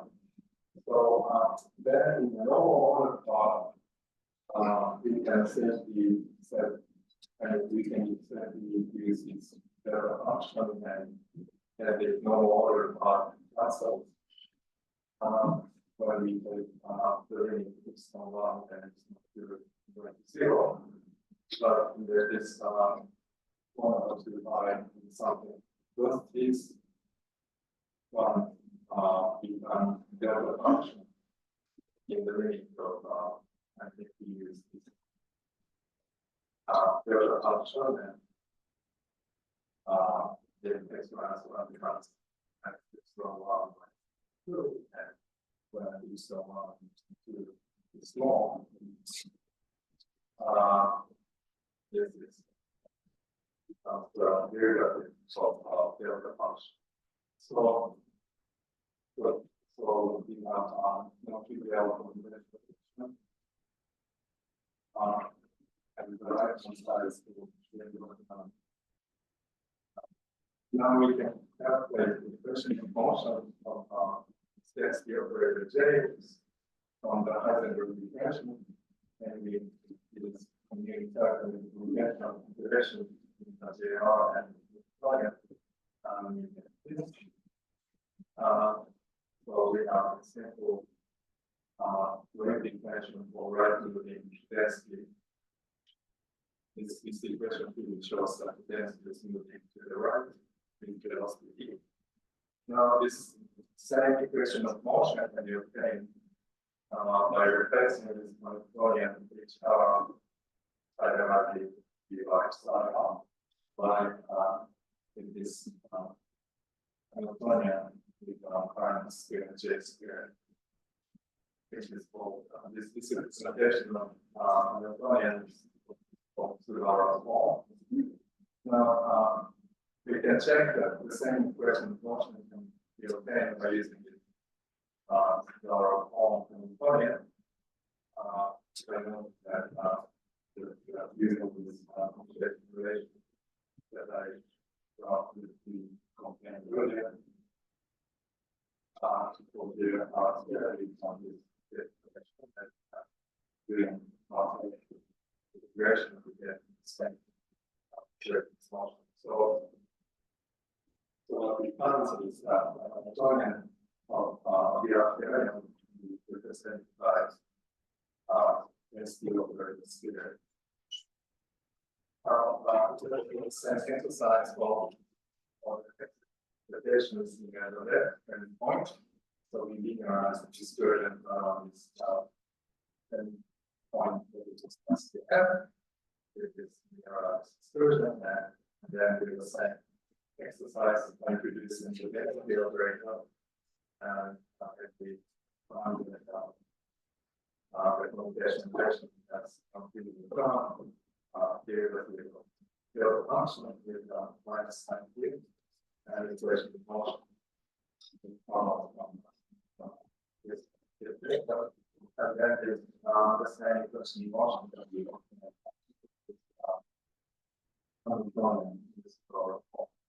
so that's the integral because of start over the things. Now let's move on to the three bosons. So I just assume this point of writing boson used by R, which can be expanded in terms of doing more. Okay, and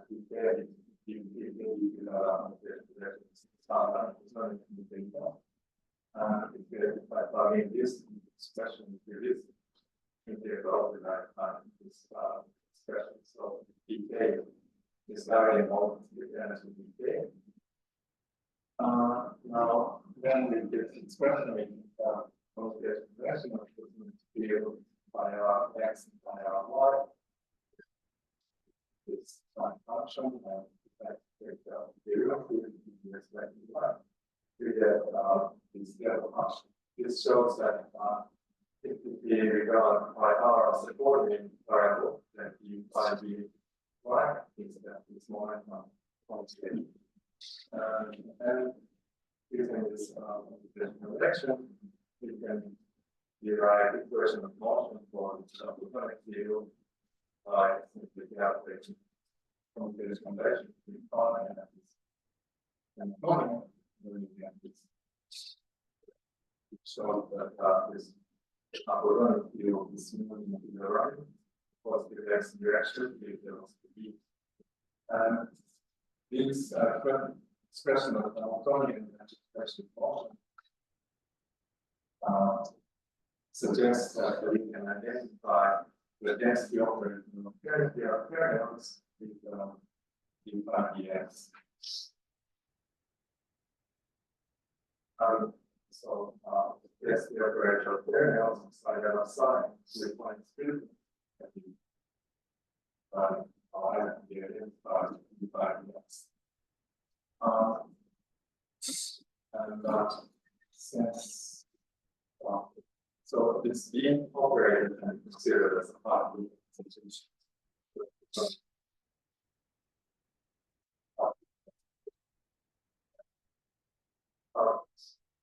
Now, then furthermore, we can identify kernel field over side R with exponential of r, which is called vertex operator.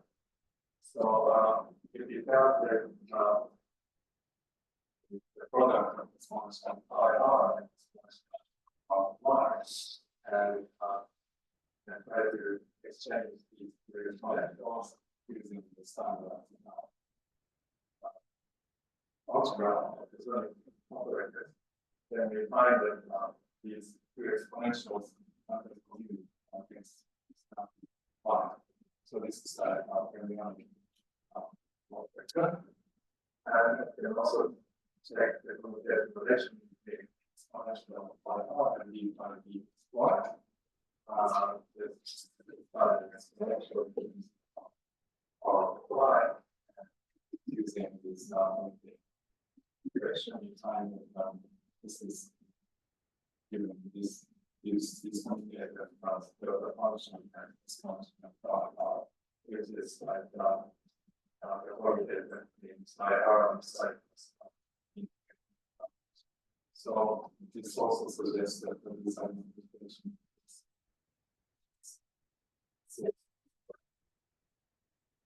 we can also calculate expectation value use exponentials in vacuum of cosmos.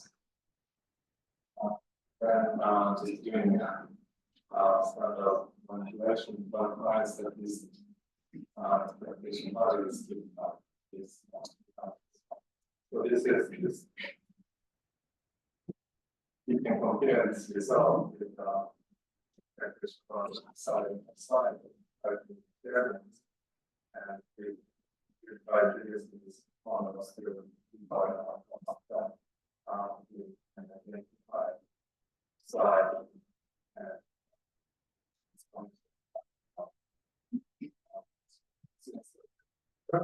okay, also check that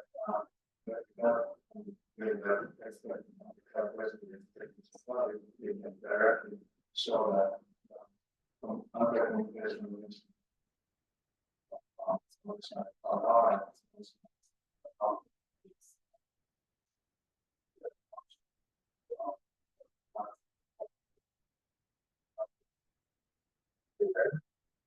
So, if the same exercise we're going to just and change here I have like the X. This change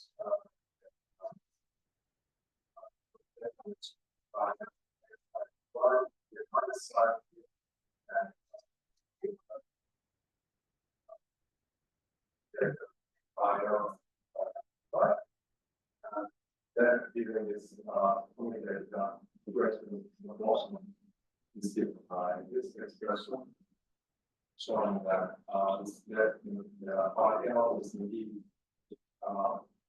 due to that is moving to the minus x direction with velocity u and identify the zero direction. So definitely there the error with the phi of the x and also similarly if you go there here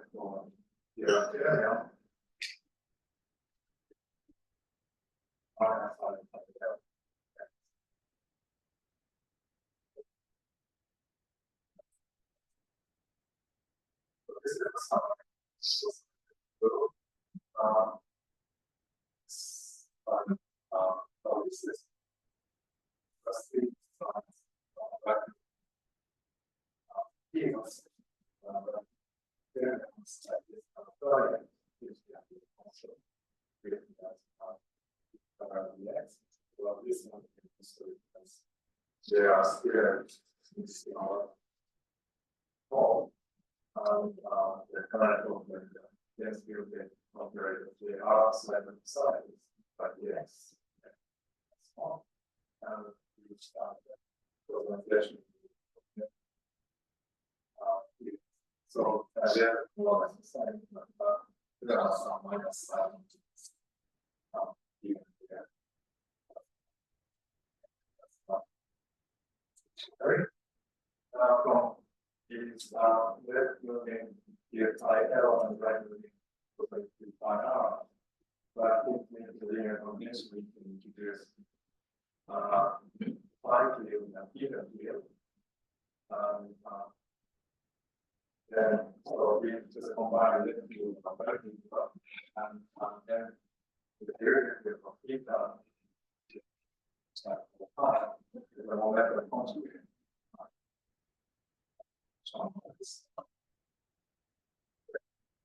So the combined the point is the regular, we have, this which is small,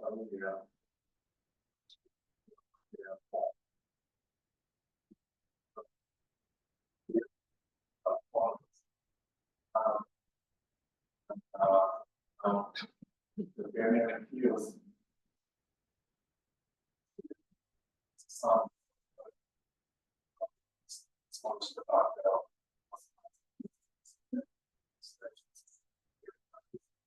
That's the operator side of the side.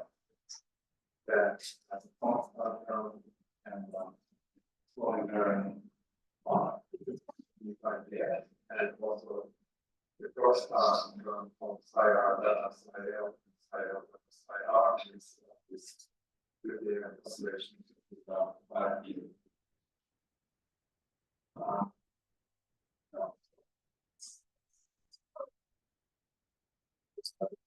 Right. Other parts of the restaurant.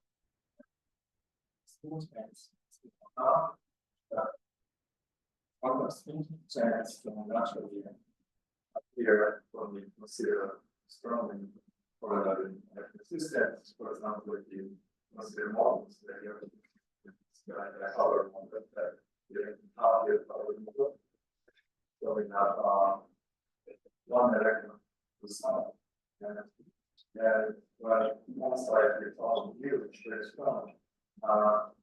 Considering virtual exchange process and two things sitting on the nearest neighbor sides and spin of the directions that can virtual process with exchange spin. But when two spins are pointing in the same direction, this is not such a virtual process. So in this way, so that good. Coupling that reduction spins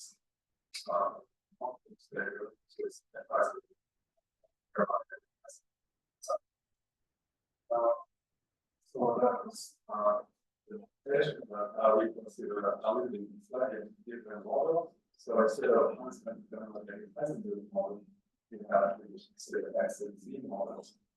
So the J is constant, is positive.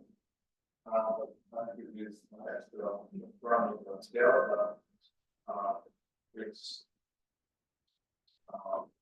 so with this extra parameter, the model has some of the units actually correlation about the C-axis.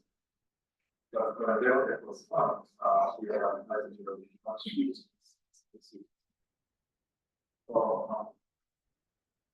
So it's set up. Now, this XXZ model can be represented in terms of variables.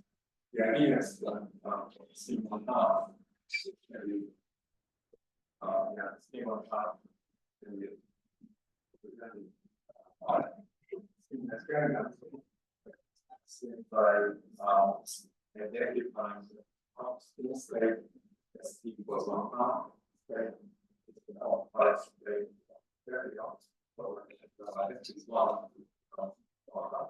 And variable is empty, and 0 and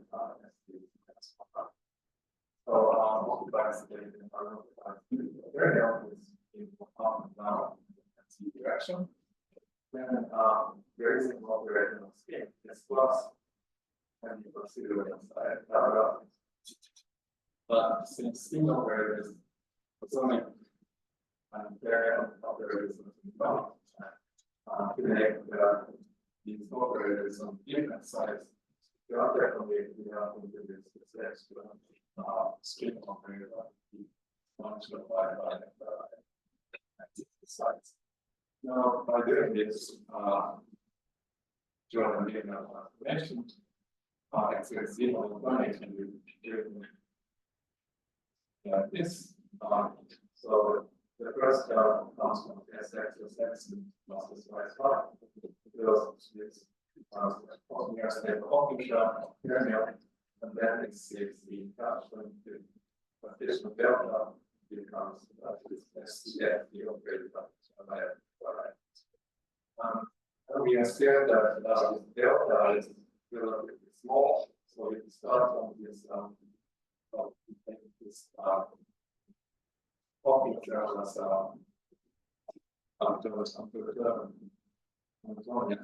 and then by interaction delta J is the perturbation. So it starts from this cosine function and its cosine is R2. So there is this field, and then is yes, the interaction yes, no videos that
the interaction density means the interaction dB, and then for probably that holds in operations volumes and generalize and then was So when you do this transformation, it is like basically based on the derivative price. How to determine the feeding? Because the feeding is usually purpose of the system, the status of the system. yeah, so the question and chemical potential is equal to 0. So if we just ignore the interactions from Holland, very up on the stuff, which is here national popping, and I'm just going to break transformation. More method says you can diagonalize this and this version, this that, plus like that. Then the ground state is will be occupied in all the negative energy states. So there the energy is 0, 1, plus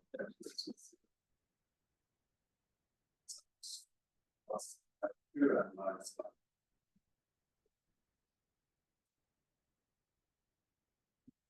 Minus 5. There are that will give the sign of this square line plus we are to this one sign and minus 1.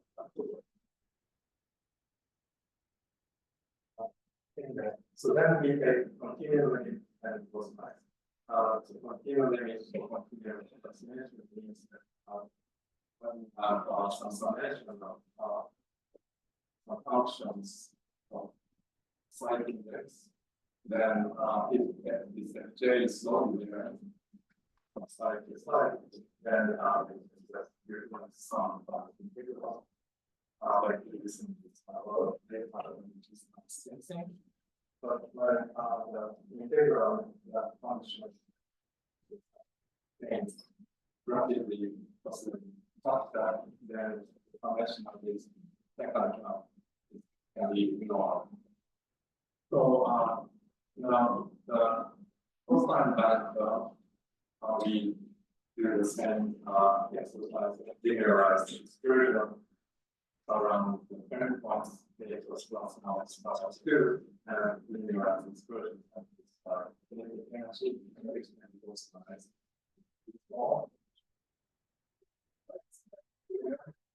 And then the density fraction coming from density is implies topic. The density operator has one directly by the extra and also the jump minus 1 minus 1 provided by the oscillation because sine one. And so it's not possible to understand the size and then the product is two functions from e by the x squared and sine squared. So it's sine and sine learn more. Make it tricky for you to use this concept. Identity for sine sine. And then the first term with 5 plus 5 is reduced to this plus 16 by 5.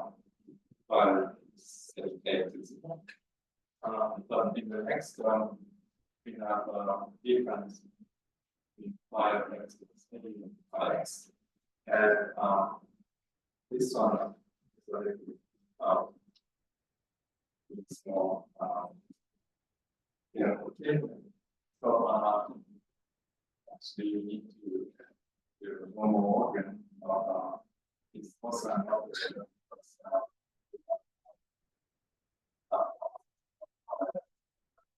So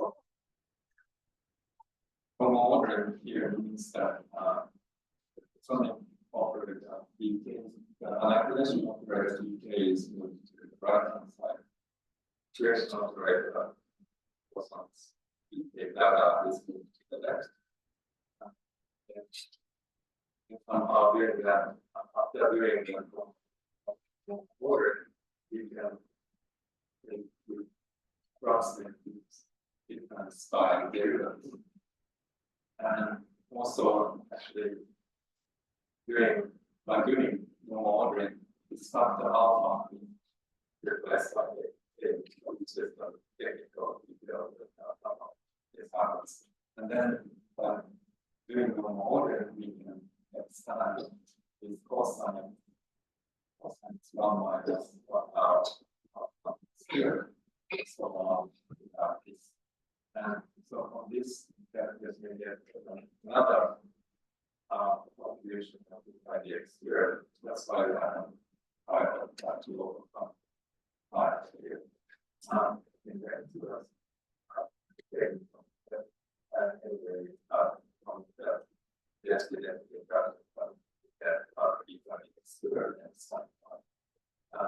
Combining these distributions it's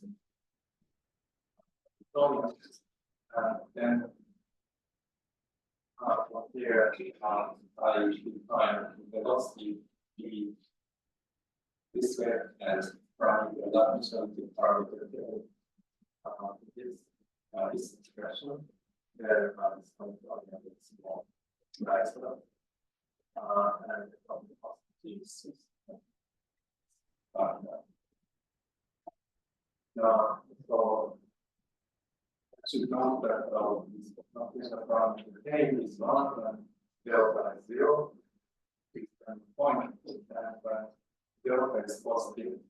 As the AC problem is somehow maybe the response to the positive so go ahead with theory, which is sine model model. This is a sine model.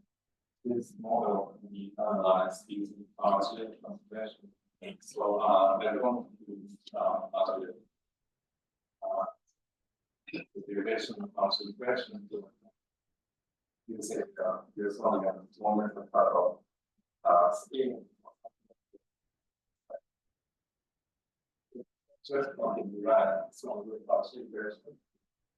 Essentially, the cross expression problem cosine from a scalar direction for K, therefore, from top of two changes to minus scalar direction for K. The second regression is on neutral, not to be wrong with calculation. Minus scalar. Constant, scalar constant, constant. And the L is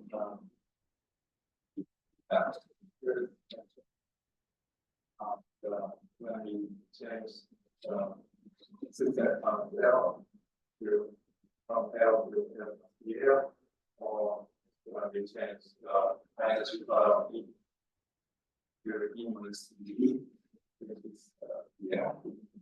So I will go to the minus there and this is from the L.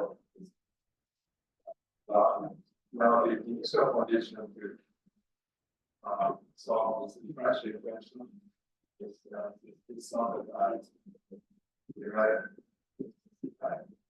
So this means that so when delta equals 0, it's 1, okay, here and when delta is 0, so here, and when we increase delta, A becomes smaller. To this positive and since E model it's red line and then we will be RG transformation. So when we are in this region, when we will give the RG transformation, we end up with the horizontal axis. This is the value of this point where it is a constant. Is just close to 0. But when we start from here, actually goes to its direction and it's not ready. It's from the limit. Now it's narrow or rising for us to test this guy.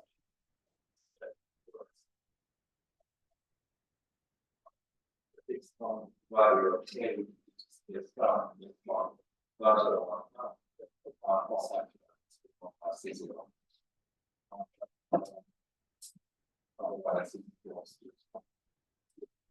So, like that, analysis also says solution. Now, this diagram ground state is system check.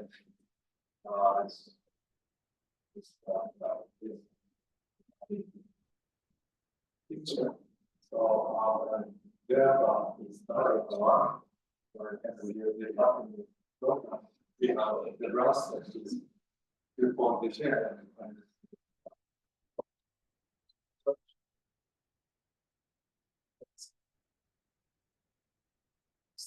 smart.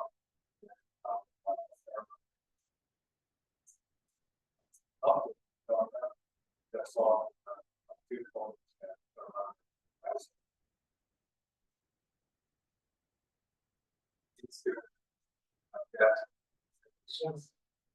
When we came from delta minus 1 to 1, we have delta base with the development relation that's why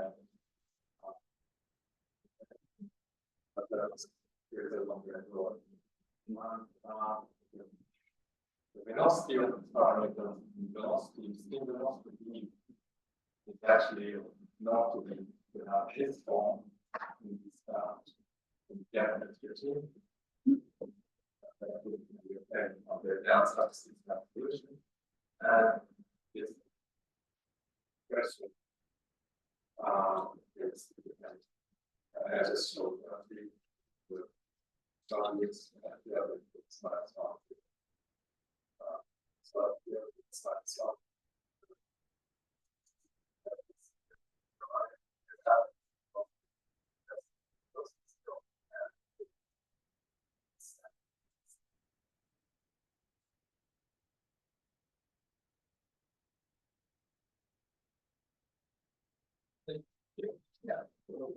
From this RGC, we need to worry about the backward scattering terms at this level.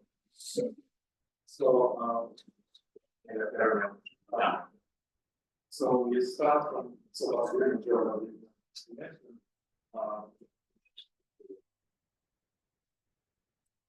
to these.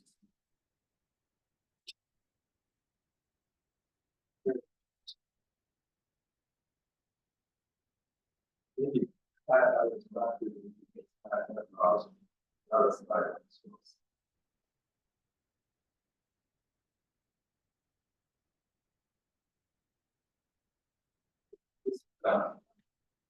application of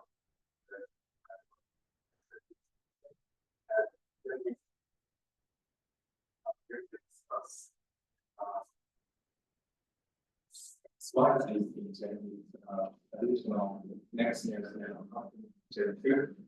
So both I think the job here on the JQ positive coupling, and so J1 is the nearest coupling, and J2 is the coupling, and that also introduced two analysis of the parameters to the line and the Z. That's fine. So the exchange coupling in the same section is quite high. All of the that's why well, and three-dimensional parameters which are part of the from here's the first parameter is the ratio to the one check and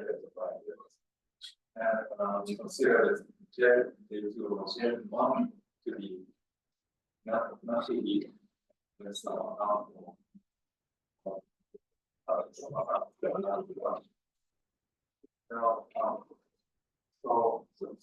audience and this domain has several symmetries. One pair of symmetries by one solution of two of the spin axis we give the x but change the side of this y star. So then you say by rotation of x axis or by rotation of y axis. Also,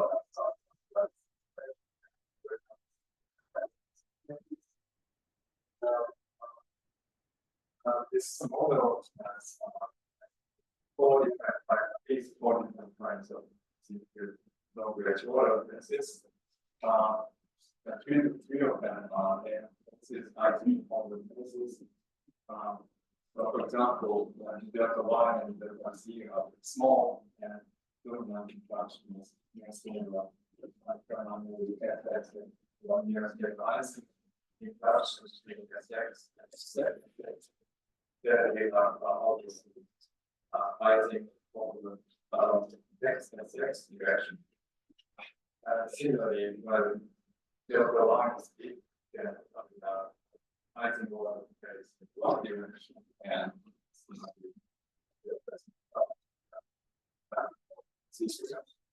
so we think this delta y lasts for small. And then translation to the for example, you have random order trade, then the S-dot and the exchange function, the expectation on certain function and the oscillation. And so we have in the format. Those are for the exits. stage that's CJ wanted to do let's extend. So all the then various there's all things with various different symmetries. According to this model here,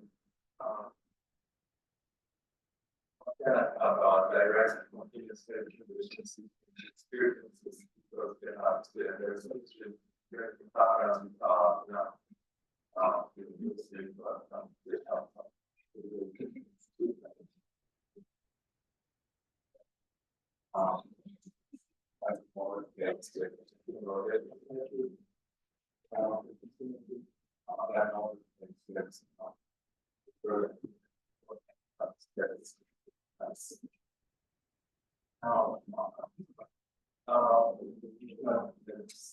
it's analyzed.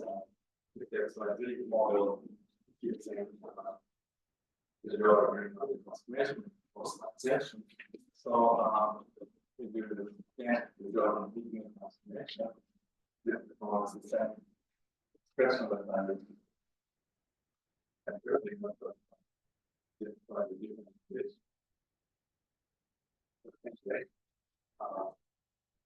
It's the same where the other line was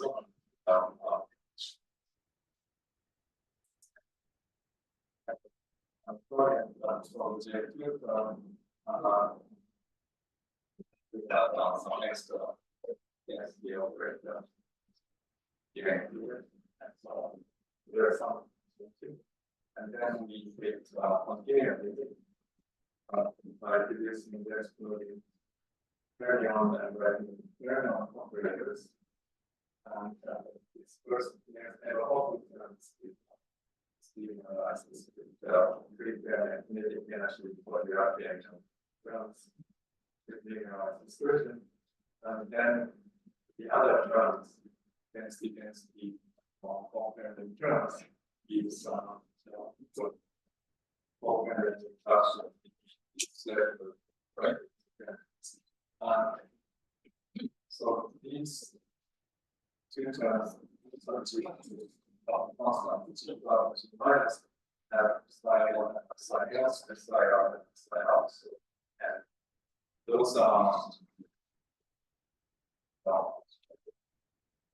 essentially can be in experiments.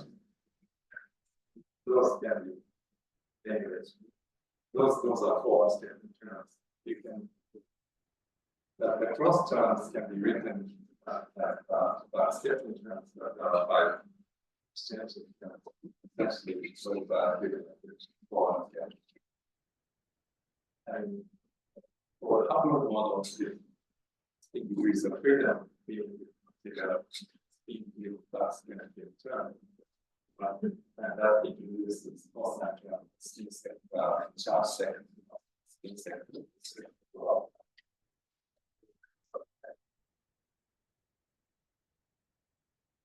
In this experiment, we have force scattering and electron scattering.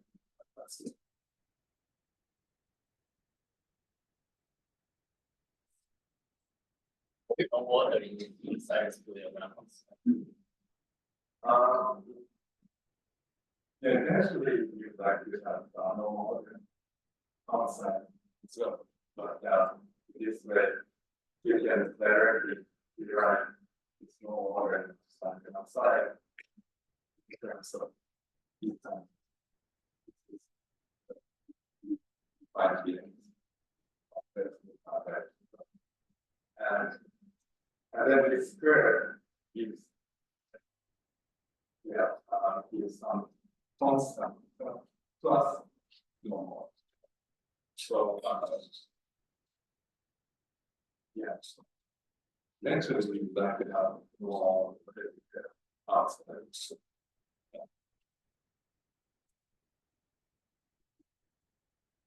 But the difference is sort of like the presence of additional constant.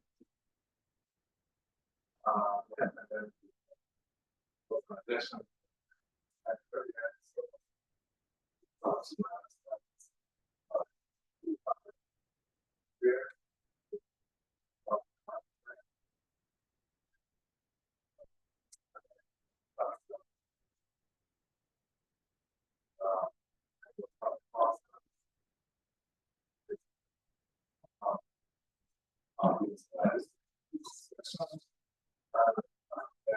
Introducing I and P that use of the linear combination of psi M, psi R, you get the time load model.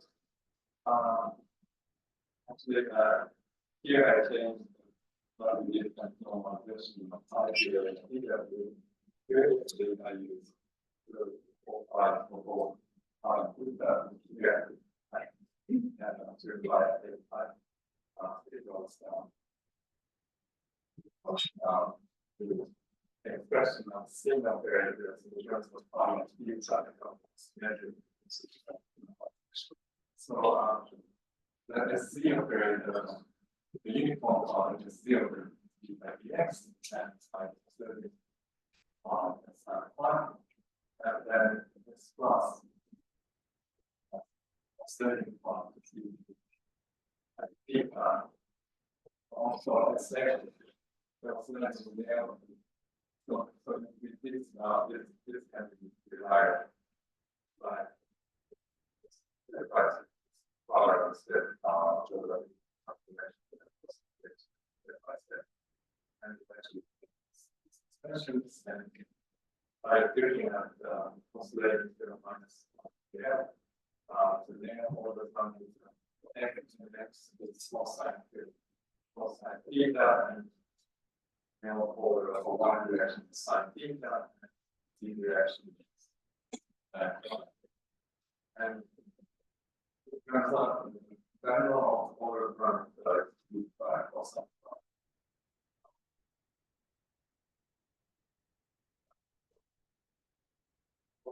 Sorry.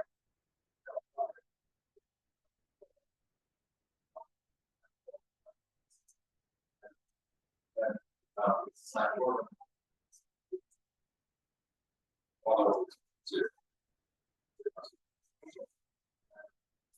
It's also relevant because bigger than engineering, then when the pi the constant is positive, the pi cubes will be fixed. That is plus minus square root of pi, which makes cosine minus 1. Then we have the order parameter becomes not 0, but plus 1.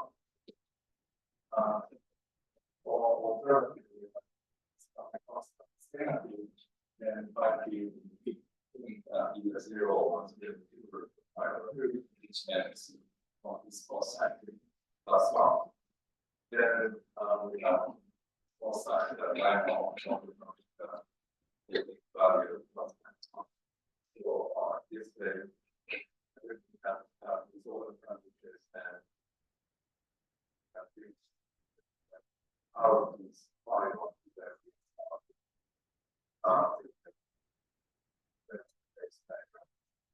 now, actually, the study on zero is like this, and this model was actually studied previously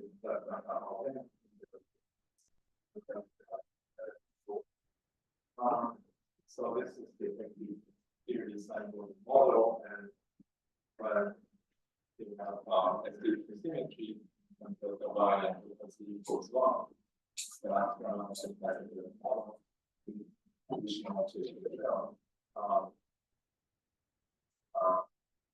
That is referring to the is to be 1 because there's a symmetry, and when 2 or 1 is increased from 0 to 1 value, then starting point on the lambda of 5 is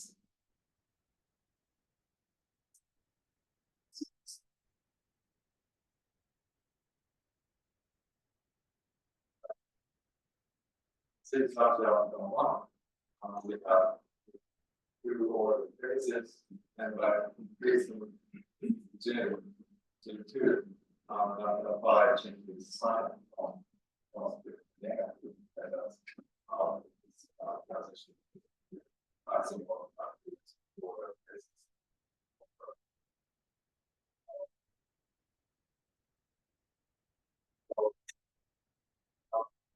This is existing model which has U1 and lower U1 but by changing the other line electron one. So we introduce this there's never this company as a relation that SX minus the slide gives stuff is stuff, it's minus operators, and both lines one of these is hostile these things that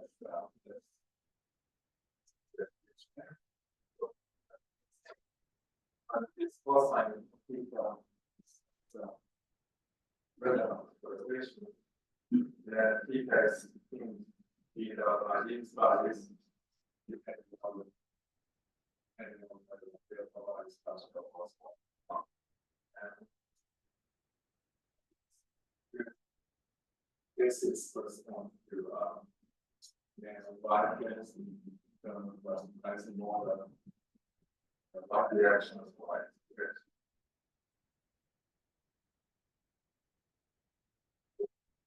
That such analysis, you can guess the best diagram of 0 to the XYZ model starting from the XXZ model. So the XXZ model is plane that allows critical plane that z equals 1.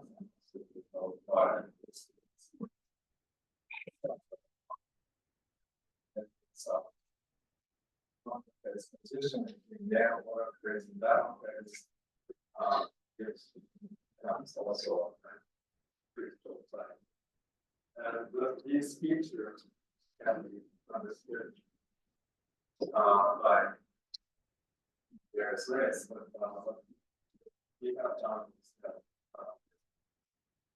then not the further Fauci analysis around this as it was significant point. But this is a critical point where 6 critical planes. So that is a significant point cosine is and we have critical on the outside. We have done as a big spot in the and then as a verification, when we do a correlation on that, we see this unit verifications, and those verifications can be presented in terms of the current operators, which is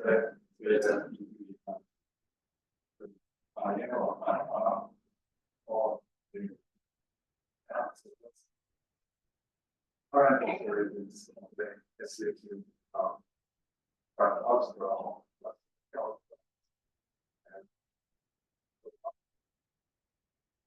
and then you can consider current interactions as a correlation. JX, product of J's that's applied to component, and then with this yes, right,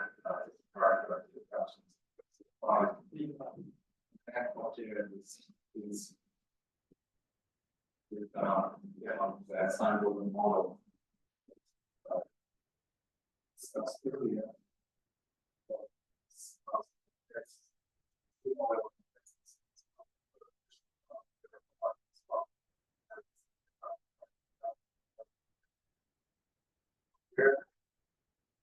See that example x minus along the line, cosine theta term.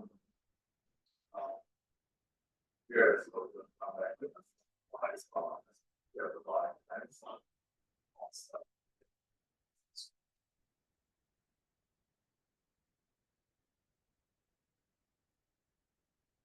Here quadratic terms, if the square and by square, you see that that is defined. Further, for small number of things, it's not if that is wrong from and then one can write down module question. If I know that the scale international most time 5 is 2 of beta and beta is delta c, so like delta c, so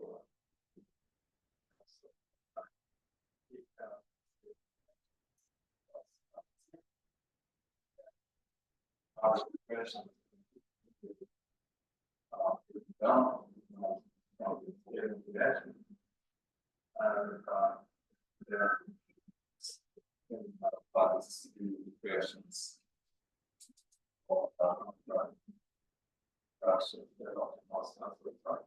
questions.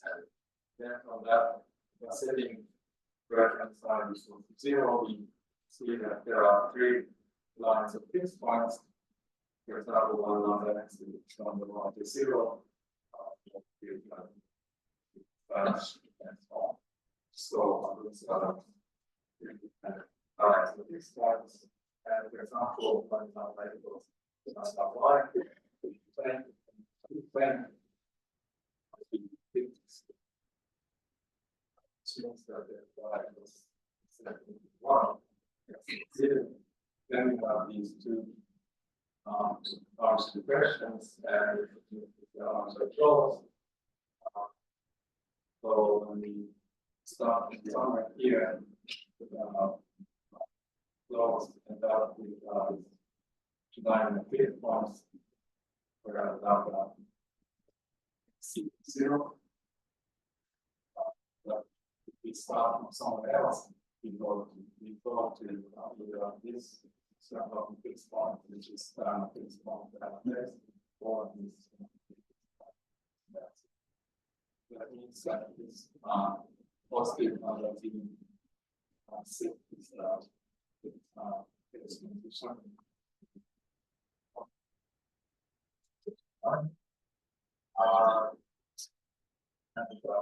can be this control background with space diagram. Yes, it's so it's spiritual region which not spiritual region, and along with diagonal line is 6 to 1 and close to this 6 point, and that is position. It's boundary between diagram there.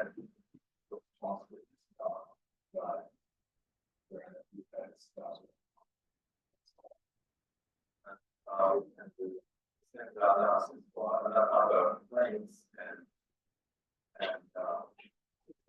that kind of analysis, we get 6 kinds of spiritual planes, which is visualize. But this is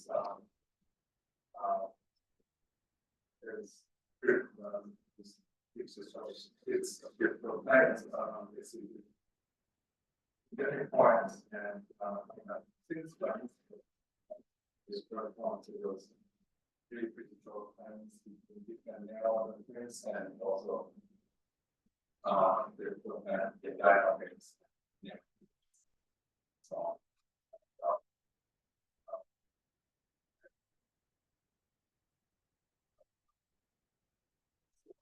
we consider maybe too much, but if we are in case and suppose for some reason we have to enable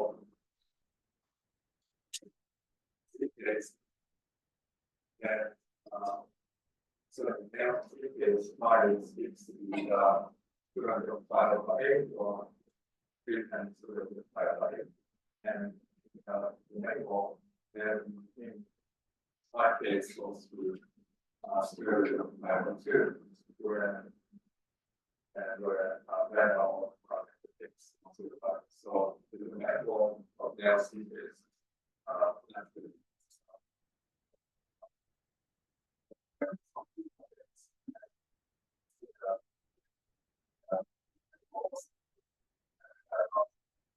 variations.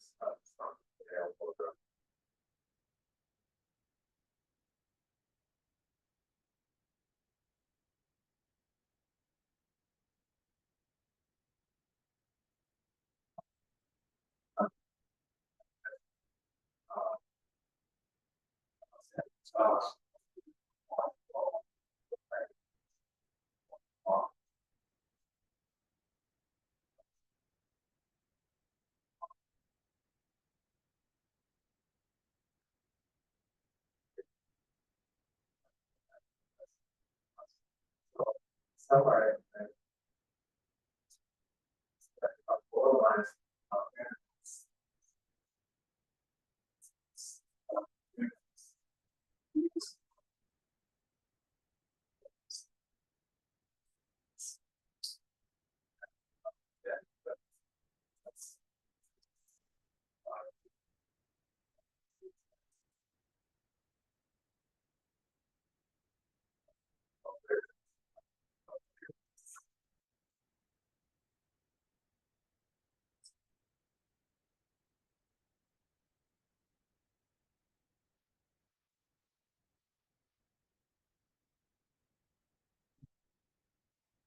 Thank you for a very interesting talk. I have one question regarding the RG.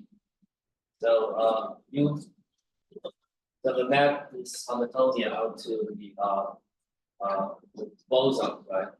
By using bosonization and do the one loop RG. So I'm wondering what happens if you keep the Hamiltonian as if say fermion, spinless fermion, right?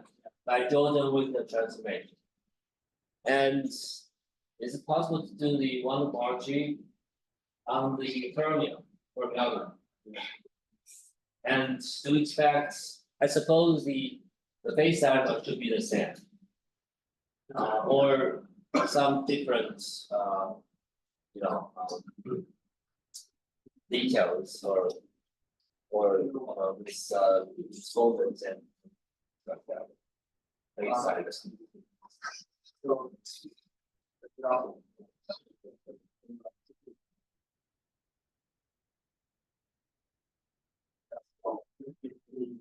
If you're interested in correlations, gap states, this gap space, so one to theories, three logicals. There is and plus with results, three problems, and then rotational function. There is to be reports. Theory still paradigms.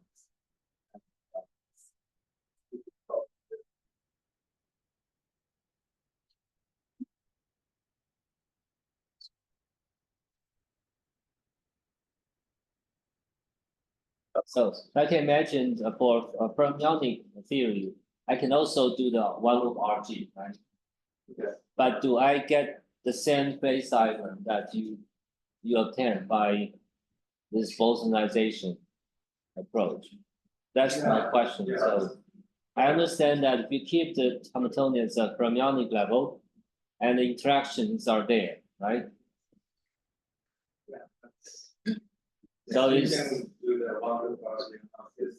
maybe the one loop RG is not enough Yeah. because the bosonization give you more exact results. So,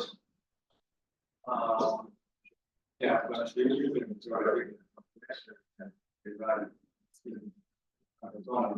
Right, it's small. right. So it's good. So, what we analysis of it's done. It's called geology. That is also another analysis. So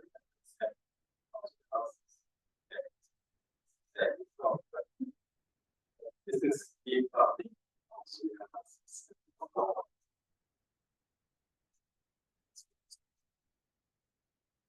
that's the sample, so, it's as well.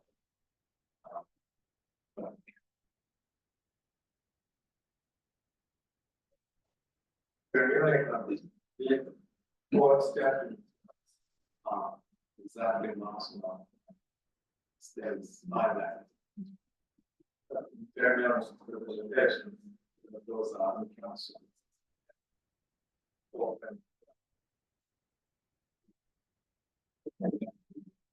That's what it is.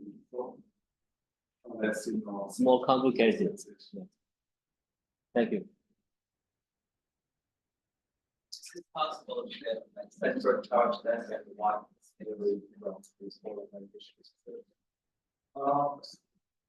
For example, any class models.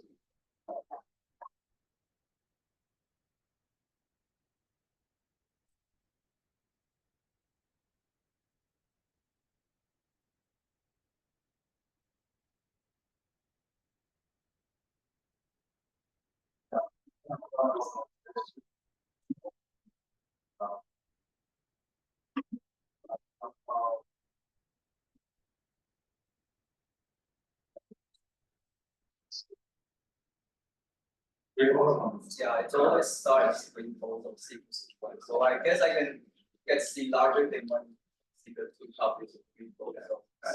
But this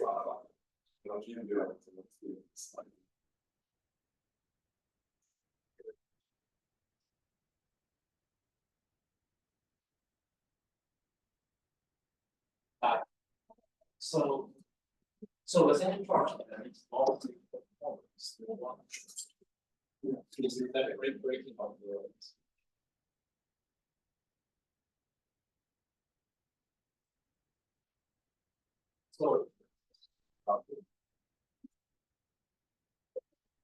so it's by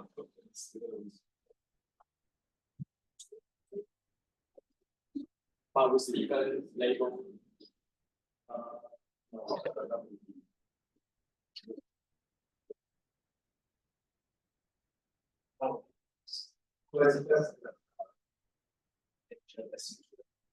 Yeah. along this Yeah.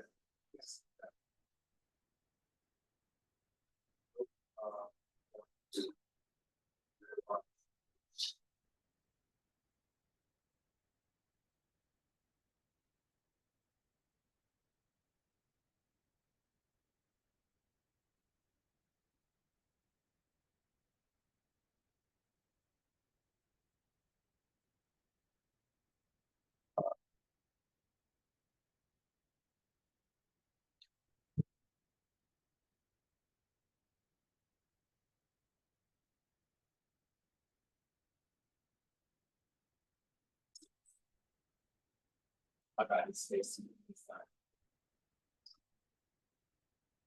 Okay, so if no further question, let's thank the speaker again.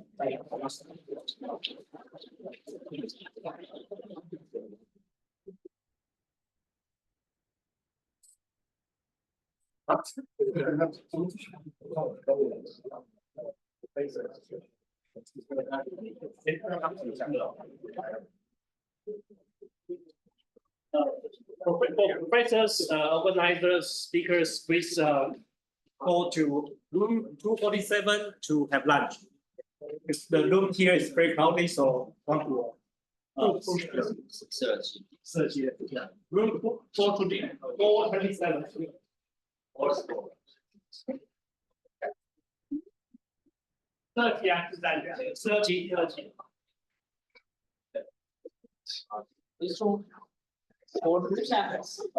Yes. 427. Yeah.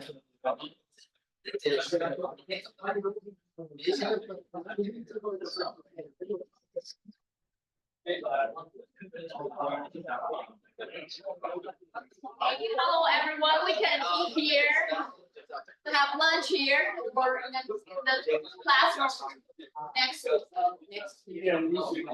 To go out. So the room across the hall is open for anybody. So thank you lunch. Okay.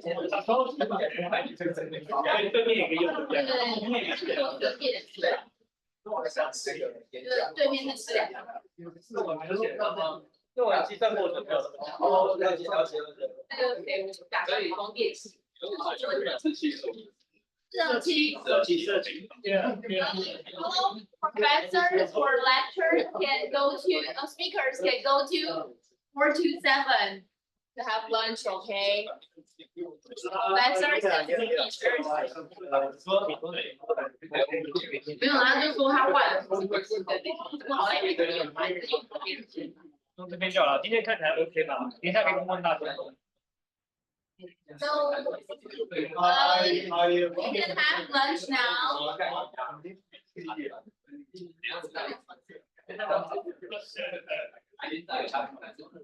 他刚进来。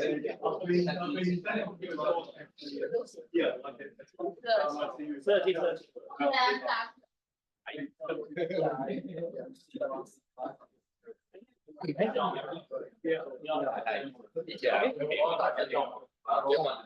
就快乐的对，所以应该还好。所以要找那个没关系，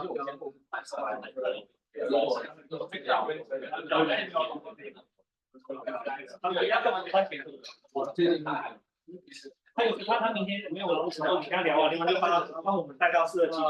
可以啊，可以啊。